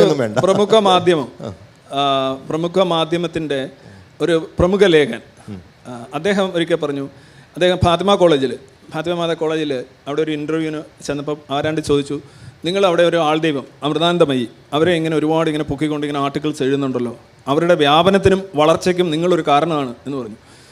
അപ്പോൾ പുള്ളി ചോദ്യങ്ങളെല്ലാം ഒരുപാട് പേരിങ്ങനെ ചോദിച്ചപ്പോൾ അവസാനം മറുപടിയായിട്ട് പറഞ്ഞു, നിങ്ങൾ ആ പറഞ്ഞ ചോദ്യം ഞാൻ വളരെ സീരിയസ് ആയിട്ട് എടുക്കുന്നു. പക്ഷെ ഒരു കാര്യം പറയട്ടെ, എൻ്റെ ലേഖനങ്ങളും ആ പങ്ക്തിയിലൂടെ അമ്മയ്ക്ക് എന്തെങ്കിലും വളർച്ചയും പുരോഗതി ഉണ്ടായിട്ടുണ്ടെങ്കിൽ ഞാനതിൽ അഭിമാനിക്കുന്നു എന്ന് പറയും. ഇതാണോ നേർക്ക് പിടിക്കുന്ന കണ്ണാടി? അല്ല, അതേ പത്രത്തിൻ്റെ അതേ താളിച്ചിലൂടെ അങ്ങോട്ട് മറിച്ച് നോക്കാമെങ്കിൽ സയൻസ് കോർണറുണ്ട്, ക്വിസ് കോർണറുണ്ട്. Why are you looking always into this side? അതൊരു നമ്മളിപ്പോൾ ഹോർത്തൂസ് എന്ന പേര് പറഞ്ഞതുപോലെ തന്നെ പത്രവും എല്ലാ ദിവസത്തെയും ഒരു ഹോർത്തൂസാണ്. കാരണം എല്ലാ ദിവസവും നിങ്ങൾക്ക് ആവശ്യമുള്ള എല്ലാ എലമെൻറ്റും അതിൻ്റെ അകത്തിലുണ്ട്. നോക്കുന്ന ആൾ ഇതേ കണ്ണിലൂടെ നോക്കുന്നുള്ളൂ എന്ന് പറയുന്നിടത്താണ് പ്രശ്നം. ഇല്ല, നിങ്ങൾ പിന്നെ അപ്പുറത്തോട്ട് വായിക്കാൻ പുതിയ ശാസ്ത്രത്തിന്റെ ഡെവലപ്മെന്റ് മുഴുവൻ അതിൻ്റെ അകത്ത് വരുന്നുണ്ട്. ലേറ്റസ്റ്റ് കണ്ടുപിടുത്തങ്ങൾ അതിൻ്റെ അകത്ത് വരുന്നുണ്ട്. Science, big bang theory full ഞങ്ങൾ ടെക്സ്റ്റ് കൊടുത്തിട്ടുണ്ട്. ദാറ്റ് മീൻസ് വി ആർ നിങ്ങൾ എന്താണോ ഉദ്ദേശിക്കുന്നത്, സയൻസിന്റെ പ്രചാരണമാണ് നിങ്ങൾ ഉദ്ദേശിക്കുന്നതെങ്കിൽ അതിനെ കോംപ്ലിമെന്റ് ചെയ്യുകയും സപ്ലിമെന്റ് ചെയ്യുകയും ചെയ്യുന്ന ജോലി പത്രം ചെയ്യുന്നില്ലേ? അപ്പോൾ നിങ്ങൾ ബ്യൂട്ടിഫുൾ ആയിട്ട് അതിനെ യൂസ് ചെയ്യല്ലേ വേണ്ടേ? അതെ, ഞാനത് വിനയപൂർവ്വം കണ്ണിക്കാൻ ആഗ്രഹിക്കുന്നു. അതായത് നിങ്ങൾ സയൻസ് എഴുതുന്ന ബിഗ് ബാങ് എങ്ങനെയാണ്, അല്ലെങ്കിൽ ബാലരമ, അല്ലെങ്കിൽ ഡൈജസ്റ്റ്, അല്ലെങ്കിൽ അങ്ങനെയെങ്കിലും കാര്യങ്ങളിലൂടെ ഇങ്ങനെ പറയുന്നു. മറുവശത്ത് നിങ്ങൾ അന്ധവിശ്വാസം പറയുന്നു. അന്ധവിശ്വാസം എന്ന് പറഞ്ഞാൽ യഥാർത്ഥത്തിൽ എന്താണ്? അതിനകത്തുള്ള ബേസിക്കലുള്ള ഡീവിയേഷനാണ്. സയൻസിനെ നിങ്ങൾ നിസ്സാരവൽക്കരിക്കുകയും അതിൻ്റെ ഒരു ശാസ്ത്രീയമായ ചിന്താരീതിയെ അപഹസിക്കുകയും ചെയ്യുകയാണ്. നിങ്ങൾ മറിച്ച് ഉള്ള കാര്യങ്ങൾ പറയുന്നുണ്ടോ എന്നുള്ളത്. അതായത് നിങ്ങളുടെ അന്ധവിശ്വാസങ്ങളെ എതിർക്കുന്ന കാര്യങ്ങൾ, അതിനെ ഡീബങ്ക് ചെയ്യുന്ന കാര്യങ്ങൾ നിങ്ങൾ കൊടുക്കുന്നുണ്ടോ എന്ന് നോക്കിയാൽ മതി. അങ്ങനെ നിങ്ങൾ കൊടുക്കുന്നില്ല. നിങ്ങൾ സയൻസ് പറയുന്നുണ്ട്, അത് പഠിപ്പിക്കുന്നുണ്ടല്ലോ. 8, 9, 10 ക്ലാസ്സിലെ പുസ്തകങ്ങളിൽ സയൻസ് ഇല്ലേ? പക്ഷേ രാവിലെ ഈശ്വര പ്രാർത്ഥനയോടുകൂടി തുടങ്ങുന്നു. ടീച്ചേഴ്സിന് തന്നെ 5 നിലയിൽ കുറിയും ചരടും എല്ലാ സെറ്റപ്പുമായിട്ട് വരുന്നു. അവിടെ സ്കൂളിൽ തന്നെ ധ്യാനപ്പുരകളുണ്ട്. 1-ാം റാങ്ക് കയറി അവിടെ ഇരുന്ന് പൂജിക്കുന്നു, പ്രാർത്ഥിക്കുന്നു. സയൻസ് പഠിപ്പിക്കുക എന്നുള്ളതല്ല, അത് കസ്റ്റമറി ആയിട്ട് ചെയ്യുന്ന കാര്യമാണ്. ശാസ്ത്രീയമായ അഭിരുചി, ഒരു കാര്യം വരുമ്പോൾ തെളിവ്, യുക്തി, ഡേറ്റ, ഇത് 3 അധിഷ്ഠിതമായിട്ട് സ്വന്തമായി തീരുമാനങ്ങൾ എടുക്കുകയും സമൂഹത്തിന് വേണ്ടി തീരുമാനങ്ങൾ എടുക്കുകയും ചെയ്യുന്ന ഒരു രീതിയുണ്ട്. സയൻസിൻ്റെ രീതിശാസ്ത്രമാണ്. അതുണ്ടാവാൻ നിങ്ങൾ അനുവദിക്കുന്നില്ല എന്ന് മാത്രമല്ല, നിങ്ങൾ അതിൻ്റെ എതിർവശത്ത് നിൽക്കുകയാണ്. ഞാൻ ചോദിക്കട്ടെ, അസ്ട്രോളജി, മനോരമ അസ്ട്രോളജിക്ക് കൊടുക്കുന്ന പ്രാധാന്യം എന്താണ്? പല ടൈറ്റിലുകളിൽ ഞാൻ എൻ്റെ പ്രസൻറ്റേഷനുകൾ ഉപയോഗിച്ചിട്ടുണ്ട്. ആളുകൾ ഇരുന്ന് തട്ടസിച്ചിരിക്കും നിങ്ങൾ കൊടുത്തിരിക്കുന്ന ടൈറ്റിലുകൾ പലതും. ഇതേ മനോരമ തന്നെയാണ് മന്ത്രവാദം വഴി ആൾ കൊല്ലപ്പെടുമ്പോൾ ഏറ്റവും വലിയ ക്രൈമാണെന്ന് നമ്മൾ റിപ്പോർട്ട് ചെയ്യാറുണ്ട്. അല്ല, അത് അവിടെ തെറ്റി. മന്ത്രവാദം വഴി ആൾ കൊല്ലപ്പെടുമ്പോൾ അതൊരു കൊലപാതകമാണ്, IPC കുറ്റമാണ്. നിങ്ങൾ റിപ്പോർട്ട് ചെയ്തില്ലെങ്കിലും അത് അങ്ങനെ തന്നെയാണ്. അല്ല, അത് അതിന്റെ പിന്നിലുള്ള കാര്യങ്ങൾ നമ്മൾ വൃത്തിയായിട്ട് എഴുതാറില്ല. ഇപ്പൊ സയൻസ് ഫെസ്റ്റുകൾ ഞാൻ പറഞ്ഞു, സയൻസ് ഫെസ്റ്റ് കഴിഞ്ഞ ദിവസം ഇവിടെ നടന്നു. അതിലെ ഏറ്റവും വലിയ പുതിയ ഡെവലപ്മെന്റ് എല്ലാം നമ്മളാണ് ഏറ്റവും ഭംഗിയായിട്ട് കവർ ചെയ്യുന്നത്. അപ്പം നിങ്ങൾക്കത് വായിച്ചാൽ ബാക്കി അവനവൻ പേഴ്സണലായിട്ട് ചെയ്യേണ്ട കുറേ കാര്യങ്ങളുണ്ട്. അത് ചെയ്യുക എന്നുള്ളത് അവനവൻ്റെ ഉത്തരവാദിത്തമാണ്. ഞാൻ സയൻസ് ടെമ്പർ എൻ്റെ ഉണ്ടെങ്കിൽ I have to follow it and I have to find the answers. അത് നമുക്ക് ഒരു ഉത്തരവെടുത്ത് കയ്യിലോട്ട് കൊടുക്കുന്നതിനേക്കാൾ ഇന്ന വഴിയെ നിങ്ങൾക്ക് പോവില്ല, ഇന്ന 10 വഴിയുണ്ട്, ഈ വേദിയിലേക്ക് എത്താൻ 10 വഴി കൂടെ നിങ്ങൾക്ക് വരാം എന്ന് പറഞ്ഞു കൊടുക്കുന്നതാണോ നല്ലത്? നിങ്ങൾ ഇന്ന വഴി കൂടെ മാത്രമേ പോകാവൂ എന്ന് പറഞ്ഞു കൊടുക്കുന്നതാണോ നല്ലത്? നിങ്ങൾ സയൻറ്റിഫിക് ടെമ്പർ വളർത്താനോ പ്രോത്സാഹിപ്പിക്കാനോ ഒന്നും ചെയ്യുന്നില്ല എന്ന് മാത്രമല്ല, അതിൻ്റെ വിപരീതമായിട്ടുള്ള ജോലിയാണ് ചെയ്യുന്നതെന്നാണ് എൻ്റെ അഭിപ്രായം. നിങ്ങൾ സയൻസ് പഠിപ്പിക്കുന്നില്ല, സയൻസ് കാര്യങ്ങൾ സ്പ്രെഡ് ചെയ്യുന്നില്ല, സയൻസ് കോൺഗ്രസ്സിലെ പോയി പൂജകളും അവിടുത്തെ സിദ്ധാന്തങ്ങളും നിങ്ങൾ വാർത്തകളിലേക്ക് കൊണ്ടുവരുന്നില്ല എന്നൊന്നും ഞാൻ പറഞ്ഞില്ല. നിങ്ങൾ വാർത്തകൾ എന്നുള്ള രീതിയിൽ ശേഖരിച്ച് കൊടുക്കുന്നുണ്ടാവാം. ഈ സയൻസിൻ്റെ പാഠഭാഗങ്ങൾ, ഉദാഹരണമായിട്ട് കേരളത്തിലെ പ്രധാനപ്പെട്ട പത്രങ്ങളെല്ലാം ഈ നൊയമ്പ് കാലഘട്ടത്തിൽ ഈ ഖുറാൻ്റെ മഹാത്മ്യത്തെക്കുറിച്ച് ഒരു ആർട്ടിക്കിൾ കൊടുക്കാറുണ്ട്. അതിലൊരു ആർട്ടിക്കിളിലെ സയൻസ് ഞാൻ പറഞ്ഞുതരാം. ഖുറാനിൽ 7 ആകാശമുണ്ട് എന്ന് പറയുന്നു. അതിപ്പോൾ തെളിഞ്ഞിരിക്കുന്നു. Stratosphere, ionosphere, troposphere, thermosphere. ഇതൊരു പത്രത്തിൽ വന്നതാണ്. ഇതാണ് ബേസിക്കലി കേരളത്തിലെ നാഷണൽ ഡെയിലീസ് നടത്തുന്ന ശാസ്ത്ര വാർത്തകൾ എന്ന് പറയുന്നത്. ഇത് ശാസ്ത്രമല്ലേ? അല്ലെന്ന് പറയാൻ പറ്റുമോ? നിങ്ങൾക്ക് പറയാൻ പറ്റില്ല, എനിക്ക് പറയാൻ പറ്റും. അങ്ങനെയല്ല, ഇതൊക്കെ ശാസ്ത്രത്തെ എന്താ പറയുക, ഡാഷ് ചെയ്യലാണ്, റേപ്പിംഗ് സയൻസ്. യുക്തി എന്ന് പറയുന്ന ഒരു കാര്യം പറഞ്ഞു. അപ്പോൾ ഒവിജയൻ്റെ കുറിപ്പുകൾ എന്ന് പറയുന്നതിൻ്റെ അതിൽ ഒരു മനോഹരമായ കാര്യമുണ്ട്. അതായത് ഒരാൾ കോഴിക്ക്, may be you know about it, ഒരാൾ കോഴിക്ക് തീറ്റ കൊണ്ടുവന്ന ഒരു കോഴിക്കൂട്, അതിലേക്ക് ആദ്യത്തെ ദിവസം കയ്യിൽ കുറച്ച് തീറ്റ കൊണ്ടുവന്ന് ആ കോഴിക്ക് ഇട്ട് കൊടുക്കുന്നു. കോഴി മനോഹരമായിട്ട് കൊത്തി തിന്നുന്നു. കോഴിക്കൊരു വിശ്വാസമായി. 2-ാം ദിവസം വീണ്ടും കൈ കൊണ്ടുവരുന്നു, കോഴി തീറ്റ കൊടുക്കുന്നു. അങ്ങനെ 100 ദിവസവും കോഴി നിരീക്ഷിക്കുകയാണ്. 101-ാമത്തെ ദിവസം വളരെ ഫ്രീ ആയിട്ട് ഇത് അടുത്ത് വരികയും ഈ മനുഷ്യൻ ഇതിനെ പിടിച്ചുകൊണ്ട് പോയി അറുത്ത് കൊല്ലുകയും കൂടെ ചെയ്യുകയാണ്. കോഴിയെ സംബന്ധിച്ച് 100 ദിവസവും അദ്ദേഹം നടത്തിയ നിരീക്ഷണം വളരെ കറക്റ്റാണ്. അപ്പോൾ യുക്തി എന്ന് പറയുന്നതിന് 101-ാമത്തെ ദിവസം തെറ്റിയപ്പോൾ തീർന്നില്ലേ? അപ്പം യുക്തിക്ക് അങ്ങനെ ചില പരിമിതികളില്ലേ? നിങ്ങൾ നേടുന്ന ഏറ്റവും വലിയ പരിമിതി എന്തായിരിക്കും? ഒരു യുക്തി ചിന്തകൻ എന്ന നിലയിൽ നേരിടുന്ന ഏറ്റവും വലിയ പരിമിതി എന്തായിരിക്കും? ഈ യുക്തി എന്ന് പറയുന്നതിനെക്കുറിച്ച് താങ്കൾ വളരെ ഒരു സാഹിത്യകാരൻ, അത് അന്ധവിശ്വാസിയായ ഒരു സാഹിത്യകാരൻ പറഞ്ഞ രീതിയിൽ അതിനെ നിസ്സാരവൽക്കരിക്കുകയാണ് ചെയ്യുന്നത്. ഉദാഹരണമായിട്ട് നമ്മൾ പലപ്പോഴും ഈ ഒരു ഡോക്ടറും ഒരു പേഷ്യൻറ്റും തമ്മിൽ കണ്ടുമുട്ടുന്ന ഒരു ഇൻട്രാക്ഷൻ നോക്കുകയാണെങ്കിൽ, ഒരു മരുന്ന് കൊടുക്കുന്നു, ഒരാഴ്ച കഴിഞ്ഞിട്ട് രോഗി വന്ന് പറയുന്നു ഈ മരുന്ന് ഈ രോഗം മാറിയെന്ന് പറയുന്നു. ഉടനെ ഡോക്ടറും രോഗിയോടെ ചേർന്ന് പറയുകയാണ് ഈ രോഗം ഈ മരുന്ന് മാറ്റി എന്ന് പറയുന്നത് സയൻറ്റിഫിക് ആണോ? അത് യുക്തിയാണ്, ശാസ്ത്രയുക്തിയാണോ? അല്ല, അത് മതയുക്തിയാണ്. നിങ്ങളിതുവരെ പറഞ്ഞത് മതയുക്തിയാണ്. ശാസ്ത്രയുക്തി എന്ന് പറയുന്നത് അതല്ല. ഈ കാണുന്നതിലും കേൾക്കുന്നതിലും വിശ്വസിക്കുക എന്നുള്ളതല്ല. ഇപ്പോൾ ഞാൻ പലപ്പോഴും പറയാറുണ്ട്, സൂര്യൻ ഉദിക്കുന്നു എന്ന് നിങ്ങൾ കാണുന്നു, ഉദിക്കുന്നു എന്ന് നിങ്ങൾ തെളിയിക്കില്ല. ഭൂമി പരന്നതാണെന്ന് കാണുന്നു, ആകാശം ഉണ്ട് എന്ന് കാണുന്നു. ആകാശം ഉണ്ടോ? ഇല്ല, സ്പേസ് മാത്രം. അതെ, ഞാൻ കണ്ടു, ഞാൻ മാത്രമേ കണ്ടു എന്ന് പറയലല്ല ശാസ്ത്രം. നിങ്ങൾ ഈ പറഞ്ഞ ഈ യുക്തിയല്ല. പെട്ടെന്ന് ഒറ്റ രീതിയിൽ നോക്കുമ്പോൾ ശരിയാണെന്ന് തോന്നുന്ന കാര്യങ്ങളിൽ അള്ളി പിടിച്ചുകൊണ്ട് ആ അപകടത്തിലേക്ക് പോകുന്ന ഒന്നും ശാസ്ത്രത്തിൻ്റെ രീതിയല്ല. അതിന് ഒരുപാട് കാര്യമുണ്ട്. ഇപ്പോൾ തന്നെ ഫോൾസിഫിക്കേഷൻ എന്ന് പറഞ്ഞൊരു സാധനമുണ്ട്. ശാസ്ത്രത്തിലൊരു പരികല്പന അല്ലെന്നുണ്ടെങ്കിൽ ഒരു കണ്ടെത്തൽ മുന്നോട്ട് വെച്ച് കഴിഞ്ഞാൽ അത് തെറ്റാണെന്ന് തെളിയിക്കാനായിട്ടുള്ള അവസരമുണ്ട്. തെറ്റാണെന്ന് തെളിയിക്കാനുള്ള അവസരം പ്രയോജനപ്പെടുത്തി അത് തെറ്റാണെന്ന് തെളിയിക്കാൻ നമുക്ക് സാധിക്കും. ഉദാഹരണമായിട്ട് പാൽക്കടലുണ്ട്, അവിടെ വിഷ്ണു ഇങ്ങനെ കിടക്കുന്നു കാല് വയ്യാതെ, ലക്ഷ്മി ഇങ്ങനൊരു സാധനം നിങ്ങൾ പറയുക, എനിക്കത് ഡിസ്പ്രൂവ് ചെയ്യാൻ പറ്റുമോ? എനിക്ക് ഡിസ്പ്രൂവ് ചെയ്യാൻ പറ്റില്ല. എന്നാൽ സയൻസിൽ ഇപ്പോൾ ഇവല്യൂഷൻ തിയറി പറയുന്നു. ഇപ്പോൾ ഡാർവിൻ്റെ കാലഘട്ടത്തിലെ ഇവല്യൂഷൻ തിയറി തെറ്റാണെന്ന് തെളിയിക്കണമെങ്കിൽ നിങ്ങൾക്ക് കാലം തെറ്റിയോ അടര് തെറ്റിയോ ഒരു ഫോസിൽ കൊണ്ടുവന്നാൽ മതി. ഒരു ഡൈനസോറിൻ്റെ മടിയിൽ കിടക്കുന്ന ഒരു കൊച്ചുകുട്ടി, മനുഷ്യക്കുട്ടിയുടെ ഫോസിൽ നിങ്ങൾക്ക് ആ ഒരു കാലദിശയിലുള്ള അടരിൽ നിന്ന്, ഒരു പാളിയിൽ നിന്ന് കൊണ്ടുവരാൻ കഴിഞ്ഞാൽ ഇവല്യൂഷൻ ഒന്നുകിൽ തെറ്റാണ്, അല്ലെങ്കിൽ അത് പുതുക്കി പണിയണം. അതാണ് ശാസ്ത്ര സിദ്ധാന്തങ്ങളുടെയും ശാസ്ത്രത്തിൻ്റെ കണ്ടെത്തലിൻ്റെയും യുക്തി എന്ന് പറയുന്നത്. അല്ല താങ്കൾ ഈ പറഞ്ഞോണം ഈ കോഴിയുടെയോ പന്നിക്കോ തീറ്റ കൊടുത്തിട്ട് അതിനെ കൊല്ലുന്നത്, അത് സാഹിത്യത്തിലും മതത്തിലും ഉപയോഗിക്കുന്ന യുക്തിയാണ്, മതയുക്തിയാണ്. മതത്തിന് യുക്തി ഉണ്ടല്ലോ. മതത്തിൻ്റെ യുക്തി എന്ന് പറയുന്നത് എന്താണ്? എല്ലാം ഉണ്ടാക്കാൻ ഒരാൾ വേണം, കസര ഉണ്ടാക്കാൻ ആശാരി വേണം, പിന്നെ വീഡിയോ ഉണ്ടാക്കാൻ തെറുപ്പുകാരൻ വേണം, ദോശ ഇടാൻ ദോശ കടക്കാരൻ വേണം, അങ്ങനെ പ്രപഞ്ചം ഉണ്ടാക്കാൻ ഒരു അൾട്ടിമേറ്റ് ഉണ്ടാക്കർ. അതൊരു യുക്തിയല്ലേ? ഓക്കെ. ഇതുവരെ നേരിട്ടതിൽ ഇപ്പോൾ 3 സെഷൻസ് താങ്കൾ നടത്തിയിട്ടുണ്ട്. ഇതുവരെ നേരിട്ടതിൽ ഏറ്റവും യുക്തിസഹമായൊരു ചോദ്യം നിങ്ങൾക്ക് പറയാമോ? ഇന്നത്തെ പരിപാടിയാണോ? അല്ലല്ല, ഇന്നത്തെ ചോദ്യങ്ങൾ യുക്തിസഹം ഞാൻ പറയുന്നില്ല. കുറേ സംശയങ്ങൾ എനിക്ക് ചോദിക്കണം തോന്നി ചോദിച്ചെന്ന് മാത്രമേ ഉള്ളൂ. അതിൽ യുക്തി എത്രത്തോളം ഉണ്ടെന്ന് എനിക്കറിയത്തില്ല.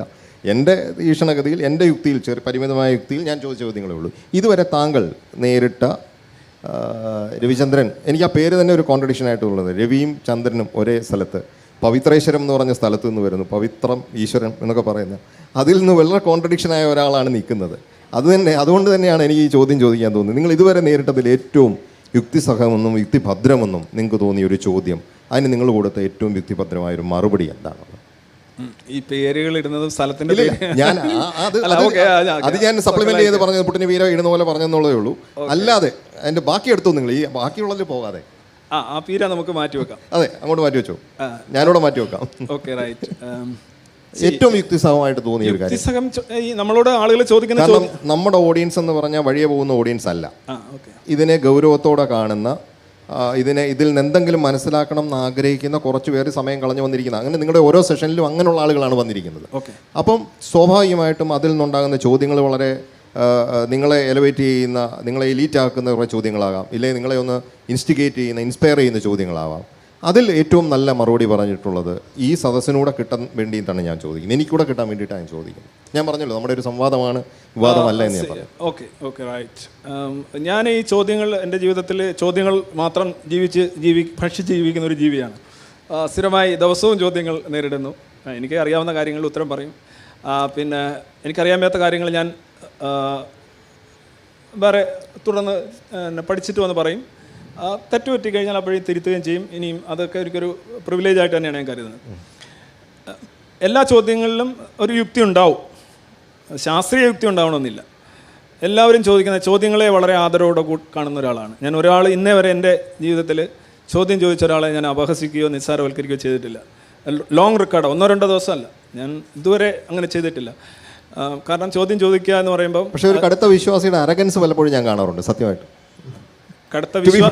ഒരു കടുത്ത വിശ്വാസിയുടെ, കാരണം ദൈവമില്ല എന്ന് വിശ്വസിക്കുന്ന ഒരു വിശ്വാസമാണെന്ന് പറയുമ്പോൾ ആ വിശ്വാസത്തിൽ ആഡൻ്റായിട്ട് നിൽക്കുന്ന ഒരാളുടെ അരഗൻസ് പലപ്പോഴും ഇദ്ദേഹത്തിൽ രവിചന്ദ്രനിൽ ഞാൻ കാണാറുണ്ട്. അത് ശരിയല്ലെന്ന് പറയാൻ പറ്റുമോ?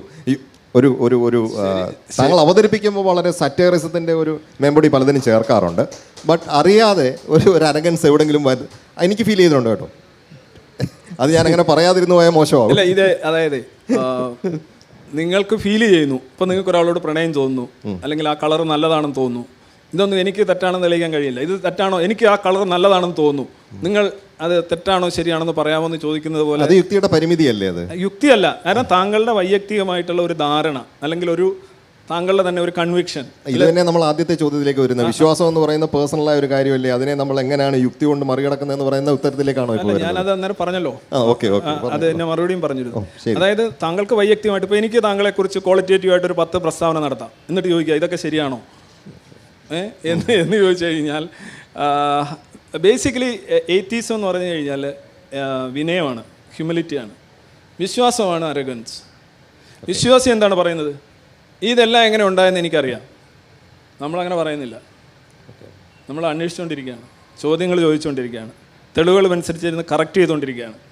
അടിസ്ഥാനപരമായി പരമാവധി എളിമ, പരമാവധി വിനയം, പരമാവധി അന്വേഷണത്വരയാണ് നമ്മൾ ഈ പറയുന്ന ഈ ശാസ്ത്രീയമായ ചിന്താരീതിയും നാസ്തികതയും. പിന്നെ ഞാൻ സർക്കാസ്റ്റിക്കായിട്ട് സംസാരിക്കുന്നു, തമാശകൾ പറയുന്നു, അല്ലെങ്കിൽ അത് ചിലപ്പോൾ ഇച്ചിരി ബൈറ്റിംഗ് സറ്റയേഴ്സ് ആവുന്നു എന്നൊക്കെയാണ്. അതൊരു കമ്മ്യൂണിക്കേഷൻ രീതി എന്നുള്ള നിലയിലേ ഉള്ളൂ. അതുകൊണ്ട് ഞാൻ അരഗൻ്റാണ് എന്ന് താങ്കൾ കരുതുന്നെങ്കിൽ, ഒരു പൊളിറ്റീഷ്യൻ വന്ന് ചിരിച്ചു കാണിക്കുമ്പോൾ അയാൾക്ക് നിങ്ങളോട് സന്തോഷമുണ്ട്, അല്ലെങ്കിൽ നിങ്ങളെ കണ്ടതിൽ ഭയങ്കര ഇഷ്ടമാണ് എന്ന് നിങ്ങൾ എടുക്കാറുണ്ടോ? അല്ലെങ്കിൽ ഒരു കച്ചവടക്കാരുടെ ചിരി കാണുമ്പോൾ അത് കൊള്ളാം എന്ന് കരുതാറുണ്ടോ? അല്ലെങ്കിൽ ഒരു സിനിമാ നടൻ വന്ന് പറയുകയാണ് ഞാൻ എല്ലാ മതങ്ങളിലും വിശ്വസിക്കുന്നു എന്ന് പറയുമ്പോൾ ശരിക്കും അയാൾ അങ്ങനെയാണ് എന്ന് നിങ്ങൾ കരുതാറുണ്ടോ? നമ്മൾക്ക് ഷോ ഒന്നുമില്ല. നമ്മൾ കുറച്ചുകൂടെ സ്ട്രെയിറ്റ് ഫോർവേഡ് ആയിട്ടുള്ള ഒരു കാര്യമാണ് പറയുന്നത്. അതിന് നിങ്ങൾ അരഗൻസ് എന്ന് വിളിച്ചാൽ എനിക്കൊന്നും ചെയ്യാനില്ല. It can be arrogance for you, but എനിക്ക് അരഗൻസ് ഇല്ല എന്ന് ഞാൻ ഇവിടെ ഇരുന്ന് പറയുന്നതിനകത്ത് അർത്ഥമൊന്നുമില്ലല്ലോ. ശ്രീനാരായണ ഗുരുവിനെ ജാതിജീവി എന്ന് താങ്കൾ വിളിച്ചിട്ടുണ്ട്. അത് ആ നിലപാടിൽ ഇപ്പോഴും ഉറക്കുന്നുണ്ടോ? അതെന്തുകൊണ്ടാണ് അങ്ങനെ ഒരു പ്രഖ്യാപനം ഉണ്ടായത്? ചെങ്കിസ് ഖാൻ്റെ കാര്യത്തിൽ എന്നാൽ യു സ്റ്റെപ്പ് ബാക്ക്. ശ്രീനാരായണ ഗുരുവിനെ ജാതിജീവി എന്ന് ഞാൻ വിളിച്ചിട്ടില്ല. ഓഫ് കോഴ്സ് ഇല്ല ഇല്ല. ശ്രീനാരായണ ഗുരു 1916 വേറെ സഹോദരനയ്യപ്പനായിരിക്കും. No Sree Narayana Guru you called him ജാതിജീവി. കാരണം 1916 വരെ അദ്ദേഹം ജാതിജീവിയായിരുന്നു. 1916 വരെ ജാതിജീവി.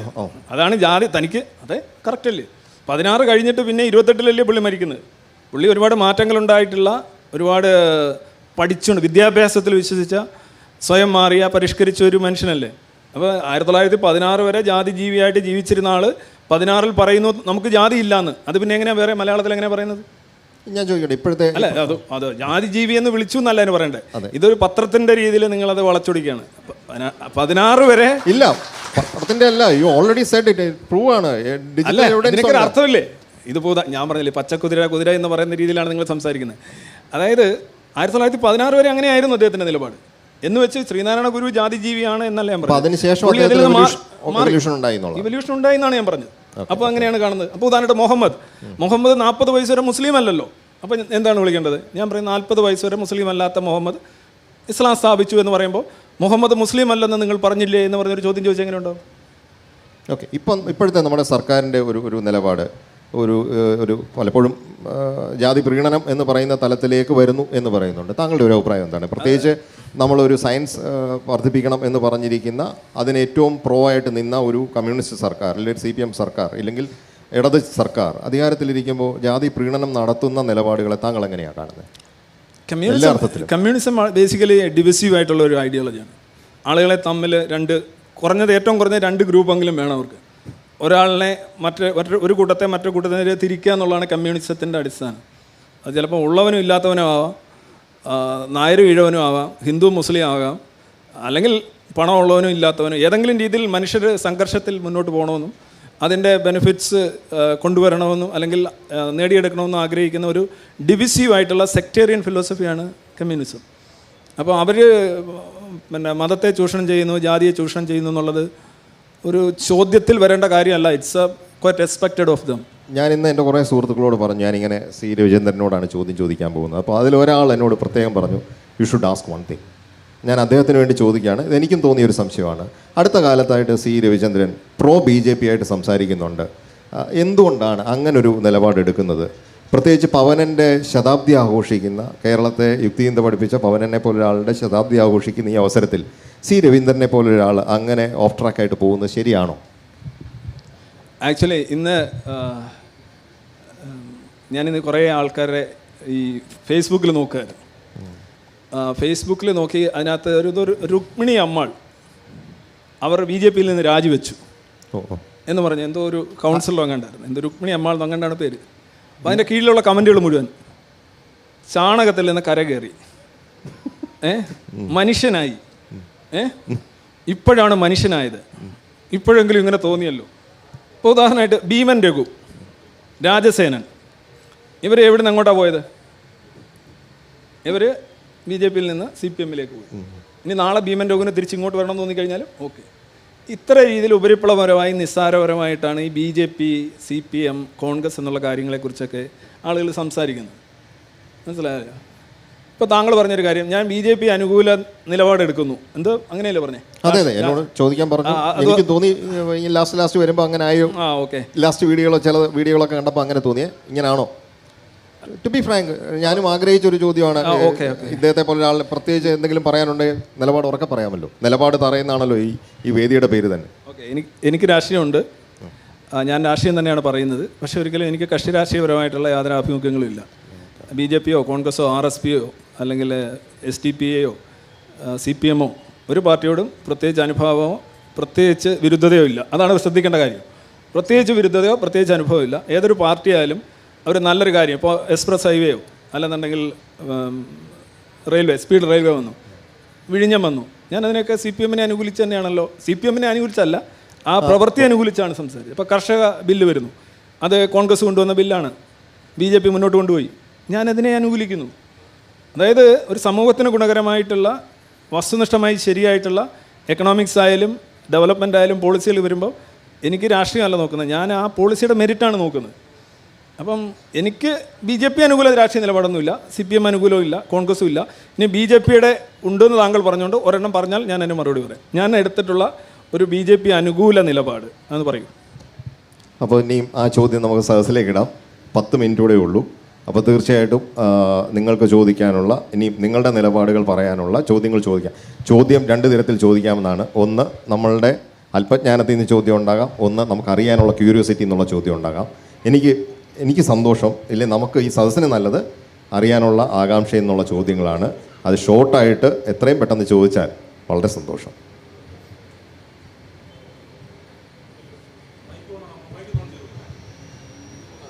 ഹലോ സർ, രവി സാറിൻ്റെ അടുത്താണ് ചോദ്യം.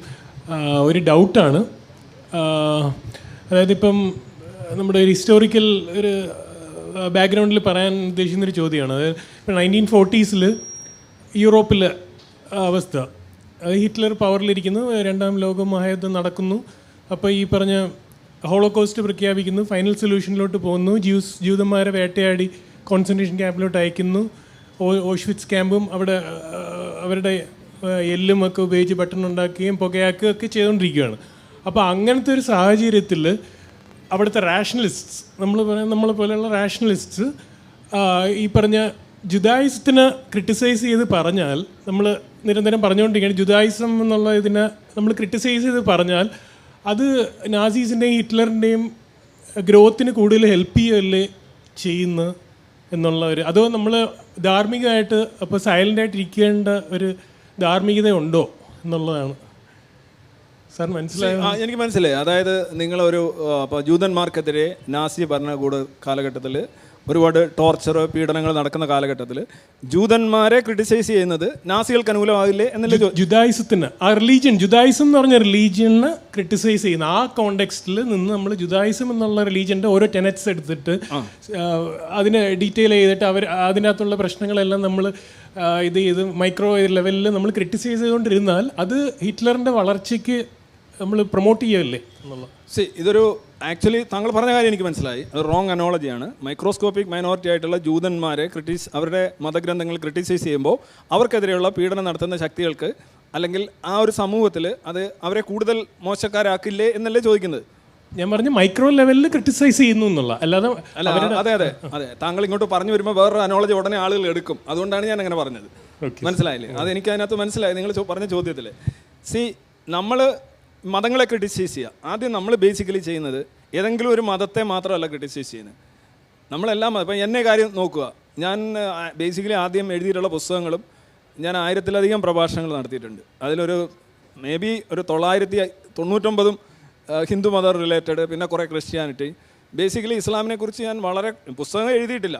ഞാൻ 15 പുസ്തകം എഴുതിയാൽ ഒരു പുസ്തകം പോലും ഇസ്ലാമിനെതിരെ ഇല്ല. നോക്കുക, എൻ്റെ പ്രസംഗങ്ങളിൽ ഒരു 10%, 5% പോലും ഇല്ല. ബേസിക്കലി എന്താ പ്രശ്നം എന്ന് പറഞ്ഞു കഴിഞ്ഞാൽ, എല്ലാ മതങ്ങളെയും നിങ്ങൾ ക്രിട്ടിസൈസ് ചെയ്യുന്നുണ്ടോ? നിങ്ങൾ മതങ്ങളെയാണോ ക്രിട്ടിസൈസ് ചെയ്യുന്നത്? ഇപ്പം ജുഡായിസത്തിൻ്റെ ടെനൻസ് തെറ്റാണ് എന്ന് പറയുന്നത് ജൂതന്മാരുടെ പീഡനത്തിന് കാരണമാകും എന്ന് ഞാൻ കരുതുന്നില്ല. അത് ജൂതരായിട്ടുള്ള മനുഷ്യരെ അല്ലെങ്കിൽ ജൂതരെക്കുറിച്ച് അല്ലെങ്കിൽ ജുഡായിസത്തെക്കുറിച്ച് വലിയ ധാരണയുള്ള മനുഷ്യരെ കുറച്ചുകൂടെ പരിഷ്കരിക്കുകയുള്ളൂ. ഇത് പരിഷ്കരണമാണ്. അതായത് ശാസ്ത്ര അഭിരുചി, പരിഷ്കരണത്വര. ഒരു മതത്തെ പരിഷ്കരിക്കുന്നതിന് അതിൻ്റേതായിട്ടുള്ള ഗുണങ്ങളുണ്ട്. അവർക്കുമുണ്ട്, മറ്റുള്ളവർക്കുമുണ്ട്. അവർ ലെസ് അഗ്രസീവ് ആവും. അതുപോലെ തന്നെ പുറത്തുണ്ടാക്കുന്ന ദൂഷ്യങ്ങളും കുറയും. അത് നിർത്തേണ്ട കാര്യമില്ല. ഇപ്പോൾ നിങ്ങൾ ഈ പറഞ്ഞ രീതിയിലാണെങ്കിൽ മിണ്ടാതിരുന്നാൽ എന്തെങ്കിലും പ്രയോജനമുണ്ടോ? ജൂതന്മാർക്കെതിരെ പീഡനം നടത്തുന്നു, നിങ്ങൾ ജൂത പുസ്തകങ്ങൾ ക്രിട്ടിസൈസ് ചെയ്യുന്നില്ല, അതുകൊണ്ട് പ്രത്യേകിച്ച് എന്തെങ്കിലും ഗുണമുണ്ടോ? ആ കോണ്ടെക്സ്റ്റിൽ ഒരു സൈലൻസ് കീപ്പ് ചെയ്യേണ്ട ഒരു ധാർമ്മികത ഉണ്ടോ എന്നുള്ളതാണ്. ആ കോണ്ടെക്സ്റ്റിൽ അങ്ങനെ ഒരു ഭീകര ഇത് നടക്കുവാണ്. അപ്പോൾ ആ കോണ്ടെക്സ്റ്റിൽ റാഷണലിസം ഇതിനെതിരെ നമ്മൾ ആശയങ്ങളെയാണ് വിമർശിക്കുന്നത്. അതായത് നമ്മൾ ആ വ്യക്തികൾക്കെതിരെ, നമ്മളിപ്പോൾ ഉദാഹരണമായിട്ട് ജൂത മതം, ഉദാഹരണമായിട്ട് ഇപ്പം ജൂതമതത്തെ വിമർശിക്കുന്ന ആൾ തന്നെയാണ് ഞാൻ. ജൂതമതം എന്ന് പറഞ്ഞാൽ ഈ മതങ്ങളിലെ എല്ലാം തന്നെ ഒരു മതറാണല്ലോ. So I have no regard for that religion. അതിൻ്റെ ടെനൻസിനോ ക്രീഡ്സിനോ അതിനെക്കുറിച്ച് എനിക്ക് യാതൊരു ഇതുമില്ല. ഞാൻ എല്ലായ്പ്പോഴും പറയാറുള്ള. പക്ഷേ അതല്ലല്ലോ ജൂത വിശ്വാസികൾ. ആ മനുഷ്യരായിട്ടല്ലേ കാണുന്നവരെ. അവിടെയാണ് ന്യൂനപക്ഷം വരുന്നത്. മതത്തിലല്ല ന്യൂനപക്ഷം വരുന്നത്. മതവിശ്വാസങ്ങൾ അനുയായികൾക്കാണ് ന്യൂനപക്ഷം ഭൂരിപക്ഷവും. മതത്തിന് എന്ത് ന്യൂനപക്ഷം? മതത്തിന് ന്യൂനപക്ഷവും ഭൂരിപക്ഷവും. അടുത്ത ഹലോ, കേൾക്കാമോ സാർ? ഒരു നിരീശ്വരവാദത്തിലോട്ട് പോയ സമയത്ത് ആദ്യം എനിക്ക് ഉണ്ടായ ഒരു ഹോപ്പ്, ദൈവം എന്നുള്ളൊരു ഹോപ്പ് ഉണ്ടായിരുന്നു. അത് പൂർണ്ണമായിട്ടും മാറ്റി വന്നപ്പോൾ ഇപ്പം അനുഭവിക്കുന്ന കുറച്ച് പ്രശ്നങ്ങളുണ്ട്. അതെല്ലാം തരണം ചെയ്താണ് ഇപ്പോൾ പോയിക്കൊണ്ടിരിക്കുന്നത്. അതിന് നമുക്ക് ഹെൽപ്പ് ചെയ്യാൻ ഡോക്ടേഴ്സ് ഉണ്ട്, സൈക്കോളജിസ്റ്റ്, തെറാപ്പി എല്ലാം ഉണ്ട്. അപ്പം നോർമലി എനിക്ക്, അല്ലെങ്കിൽ ഞാൻ ഈ സോഷ്യലി ഇവിടെ ജീവിക്കുന്ന എനിക്ക് ഇങ്ങനെ ചിന്തിക്കാമെങ്കിൽ എന്തുകൊണ്ട് പത്മശ്രീ മേടിച്ചവർ അല്ലെങ്കിൽ ഈ ലോകത്ത് ഒരുപാട് വലിയ വലിയ അറിവുള്ളവർ വരെ ഈ ദൈവവിശ്വാസത്തെ ഇപ്പോഴും ഇങ്ങനെ മുറുക്കെ പിടിക്കുന്നത്? അവർക്ക് ചിന്തിച്ച് എന്ന് പറഞ്ഞാൽ ജസ്റ്റ് ചിന്തിച്ച് മാറാൻ പറ്റുന്നില്ലേ ഉള്ളൂ. അതിലെന്താണ് ഇത്തരം തീവ്രത?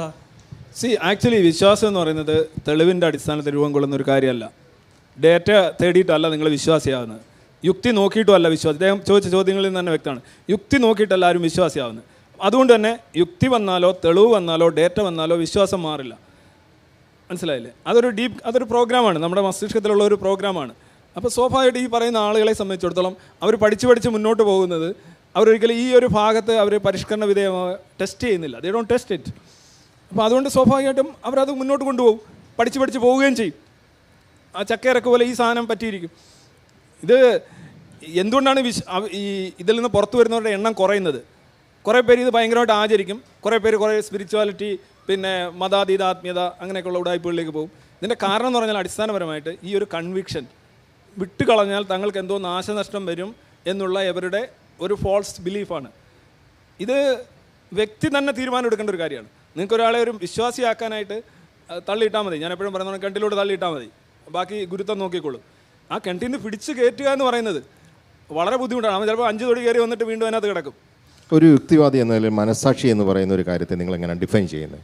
കാരണം ഇപ്പം വിശ്വാസികളെ സംബന്ധിച്ച് ഇപ്പോൾ ഒരു CCTV ക്യാമറ പോലെ, സർവൈലൻസ് ക്യാമറ പോലെ എന്തോ ഒന്നുണ്ട്, അതുകൊണ്ട് നമ്മൾ മോശമായിട്ട് ചെയ്യാൻ പാടില്ല, എൻ്റെ ഉള്ളിലൊരു വിശ്വാസമുണ്ട് അതുകൊണ്ട് മോശമായി ചെയ്യാൻ പാടില്ല എന്നൊക്കെ പറയുന്ന ഒരു തോട്ടാണ് പലപ്പോഴും ഒരു സോഷ്യൽ ഓർഡറിനെ തന്നെ സഹായിക്കുന്നതെന്ന് ഞാൻ വിചാരിക്കുന്നു. ഇല്ലെങ്കിൽ എന്തോ ആകാമല്ലോ.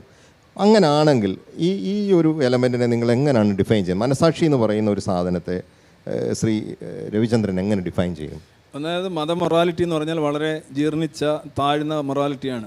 ഈ സമ്മാനം കണ്ട് കൊതിച്ചും ശിക്ഷ കണ്ട് ഭയന്നും ആണ് നിങ്ങൾ മറ്റൊരാളോട് മര്യാദ കാണിക്കുന്നതെങ്കിൽ നിങ്ങളെക്കുറിച്ച് എനിക്ക് വളരെ മോശം അഭിപ്രായമാണുള്ളത്.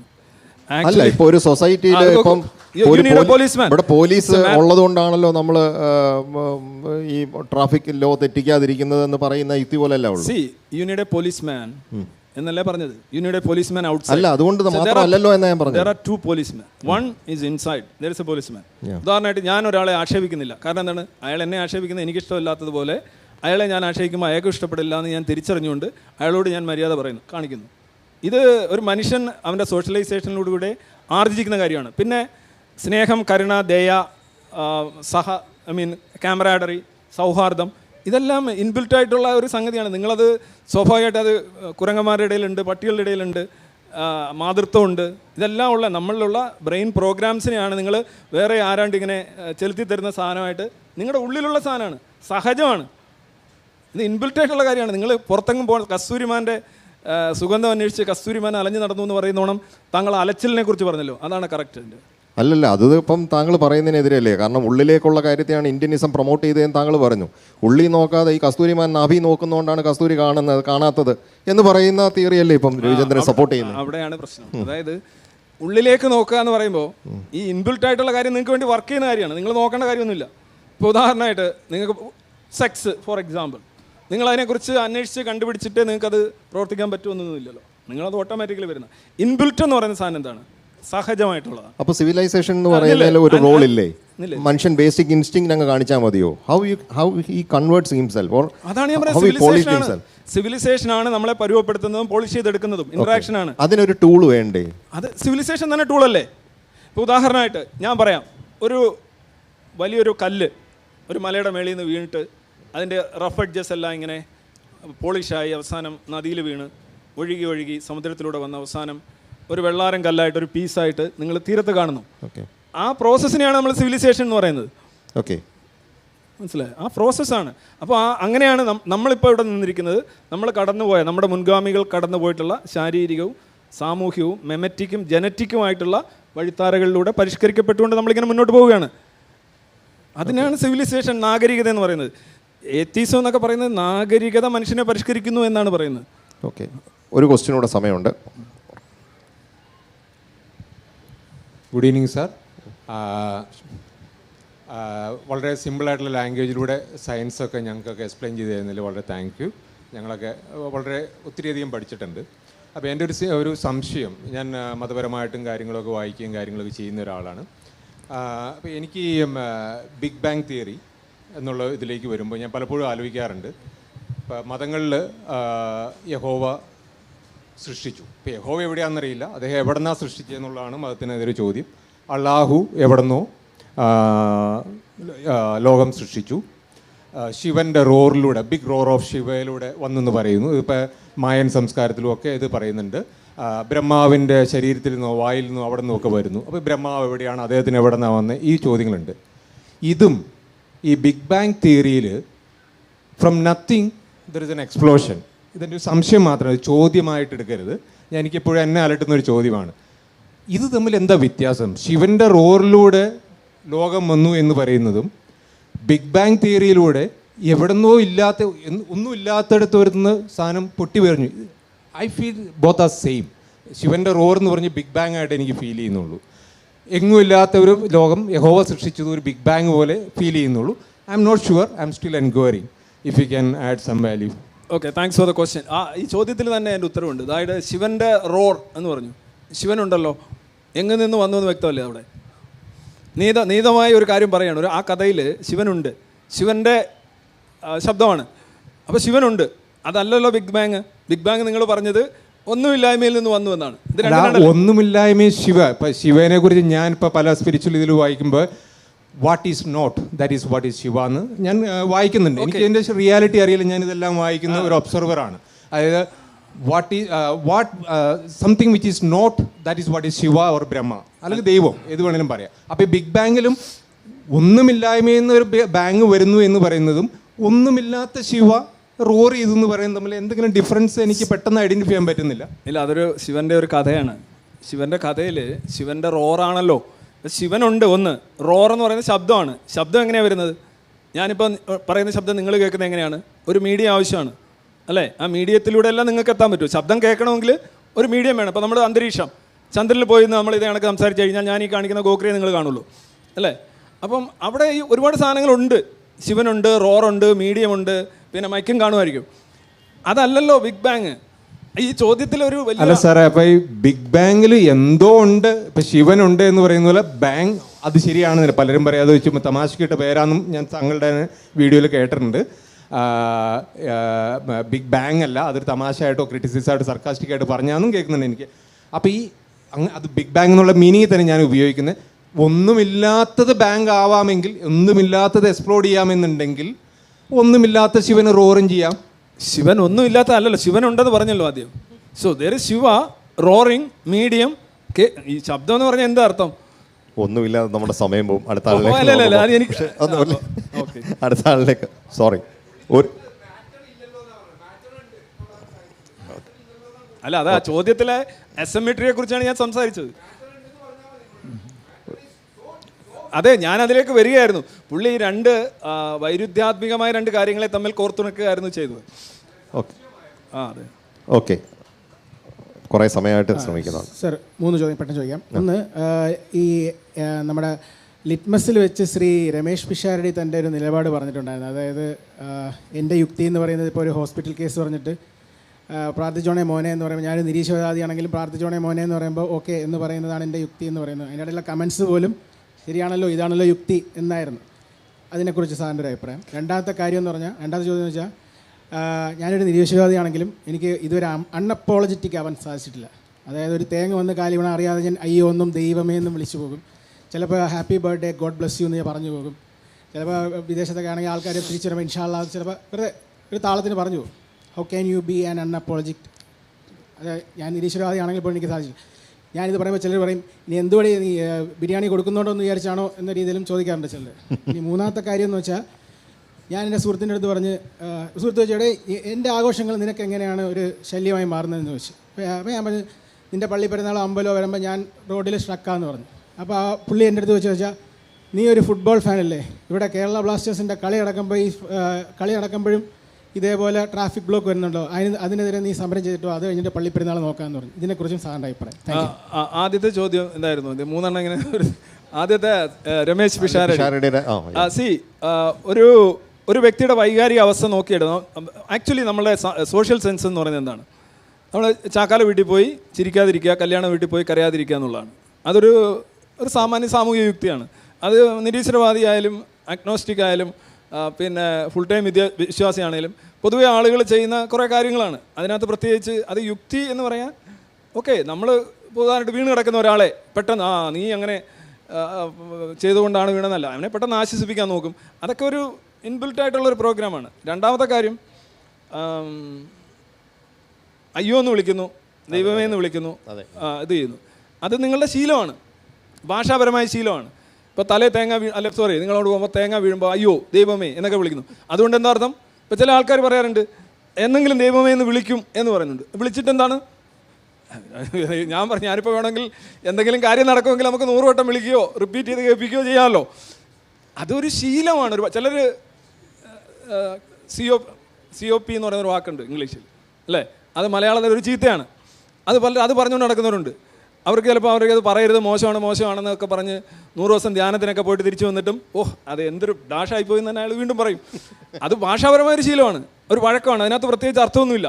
ദൈവമേ എന്ന് വിളിച്ചു കഴിഞ്ഞാൽ ദൈവം ഉണ്ട് എങ്കിൽ അമ്മയെന്ന് വിളിച്ചു കഴിഞ്ഞാൽ അമ്മ ഒന്ന് സഹായിക്കുമോ? ഇല്ല, അങ്ങനെയൊന്നുമില്ല. മൂന്നാമത്തെ കാര്യം എന്താണ്? ഫുട്ബോൾ മാച്ച് നിങ്ങൾ ആസ്വദിക്കേണ്ടത് എങ്ങനെയാണ്? നിങ്ങളുടെ ആഘോഷങ്ങളും പിന്നെ ഹാപ്പിനെസ്സും മറ്റുള്ളവർക്ക് ശല്യമാവാൻ പാടില്ല എന്നുള്ളതാണ് നമ്മൾ എപ്പോഴും എസെൻസ് പറയുന്നൊരു കാര്യം, അല്ലല്ലേ? Your freedom ends where somebody's nose begins. നിങ്ങളുടെ ഫുട്ബോൾ നിങ്ങൾ ഇഷ്ടപ്പെടുന്നുണ്ടെങ്കിൽ നിങ്ങൾ ആ ഗ്രൗണ്ടിൽ വെച്ച് ഇഷ്ടപ്പെടുക, നിങ്ങൾ ആസ്വദിക്കുക, അല്ലെങ്കിൽ ടി വിയിലിരുന്ന് ആസ്വദിക്കുക. ഓക്കെ, അതിനകത്ത് കുഴപ്പമൊന്നുമില്ല. പക്ഷേ നിങ്ങൾ മറ്റുള്ളവരുടെ ഗതാഗതം ചിലപ്പോൾ അതൊരു ആംബുലൻസ് കേസായിരിക്കും, ചിലപ്പോൾ അല്ലെങ്കിൽ ആളുകൾ വേറെ രീതിയിൽ പോവുകയായിരിക്കും. അവരെ നിങ്ങൾ എന്തിനാണ് തടസ്സപ്പെടുത്തുന്നത്? അത് മതം തടസ്സപ്പെടുത്തിയാലും പാർട്ടി ചെയ്താലും ജാതി ചെയ്താലും കളിക്കാരി ചെയ്താലും തെറ്റ് തന്നെയാണ്. അതിനെ ഞാൻ എതിർത്ത് തന്നെ എപ്പോഴും സംസാരിക്കുന്നത്. എൻ്റെ ഒരു പ്രഭാഷണമുണ്ട്, ഈ പറഞ്ഞോണം എൻ്റെ സ്വാതന്ത്ര്യം നിങ്ങളുടെ മൂക്ക് എന്ന് പറയുന്നൊരു സാധനമുണ്ട്. അതുകൊണ്ട് ഓക്കെ, ഒരാളുടെ ചോദ്യമുണ്ട്, അത് പിന്നെ ചോദിച്ചോളാമോ? സോറി, ഇത്രയും കാരണം പെട്ടെന്ന് ചോദിച്ചോ.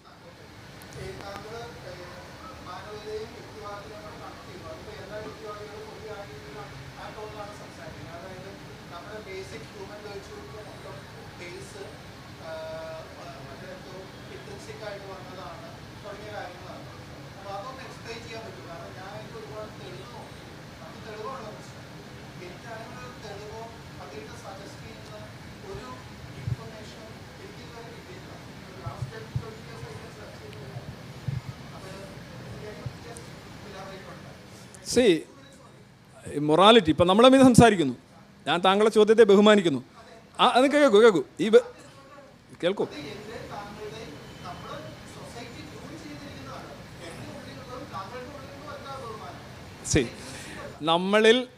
നമ്മളിൽ എല്ലാവരിലും ഉള്ളതാണ് നമ്മുടെ സൊസൈറ്റി എന്ന് പറയുന്ന ഒരു സാധനം, ഒരു കൺസെപ്റ്റ് തന്നെയാണല്ലോ. അല്ല, സൊസൈറ്റി എന്ന് പറയുന്ന സാധനം ഇല്ലല്ലോ. നിങ്ങൾ പോയി ചോദ്യം ചോദിക്കാം, ഞാൻ പിന്നെ ഉത്തരം പറയാം.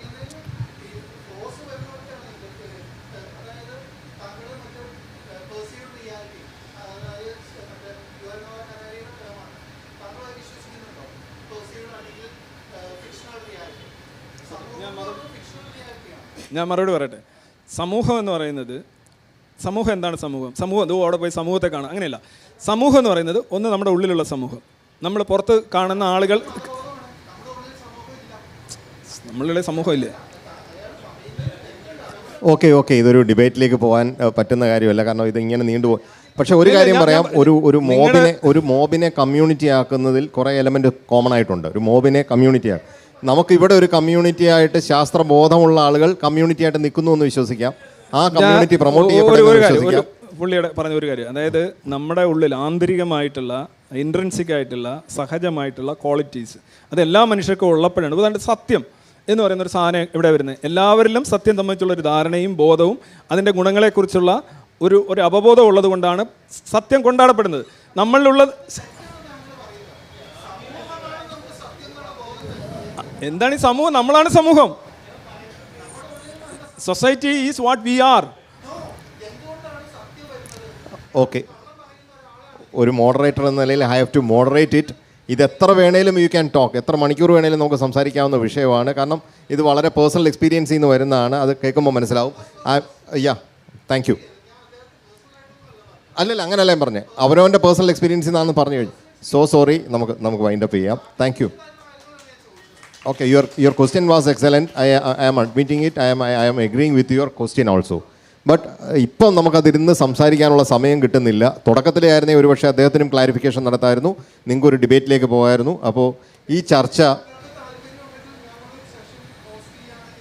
That's it. അത് നല്ല കാര്യമാണ്. അത് അദ്ദേഹത്തിന് വേണമെങ്കിൽ സ്വീകരിക്കാം, വേണമെങ്കിൽ റിജക്റ്റ് ചെയ്യാം. ഈ ഒരു പ്ലാറ്റ്ഫോം ഉണ്ടാക്കാനേ ഞങ്ങൾക്ക് പറ്റുള്ളൂ. മനോരമ ആഗ്രഹിച്ചു ഇതാണ്, ഇങ്ങനെയുള്ള പ്ലാറ്റ്ഫോമുകൾ ഉണ്ടാവട്ടെ എന്നുള്ളതാണ്. ഓക്കെ, ഞാൻ മറുപടി പറയണോ? വേണ്ട, ഇപ്പം അതിലേക്ക് പോകണ്ട, മറുപടിയിലേക്ക് പോകണ്ട. അത് അക്സെപ്റ്റ് ചെയ്യോ റിജക്റ്റ് ചെയ്യോ, it's up to you. Okay, നമുക്ക് വളരെ സന്തോഷം ഈ ഒരു സെഷനിൽ നിങ്ങൾ വളരെ സമയമെടുത്ത് പങ്കെടുത്തതിൽ. ഏതാണ്ട് 1 മണിക്കൂറിനടുത്തുണ്ടായിരുന്നു. വളരെ 1 മണിക്കൂറിന് മേളിലായി. നമ്മൾ 3/4 മണിക്കൂറാണ് ആഗ്രഹിച്ചത്. വളരെ എഫക്റ്റീവ് ആയിരുന്നു എന്ന് ഞാൻ വിശ്വസിക്കുന്നു. Thanks a lot. താങ്ക്സ് പറയാൻ വേണ്ടി ക്ഷണിക്കുന്നു.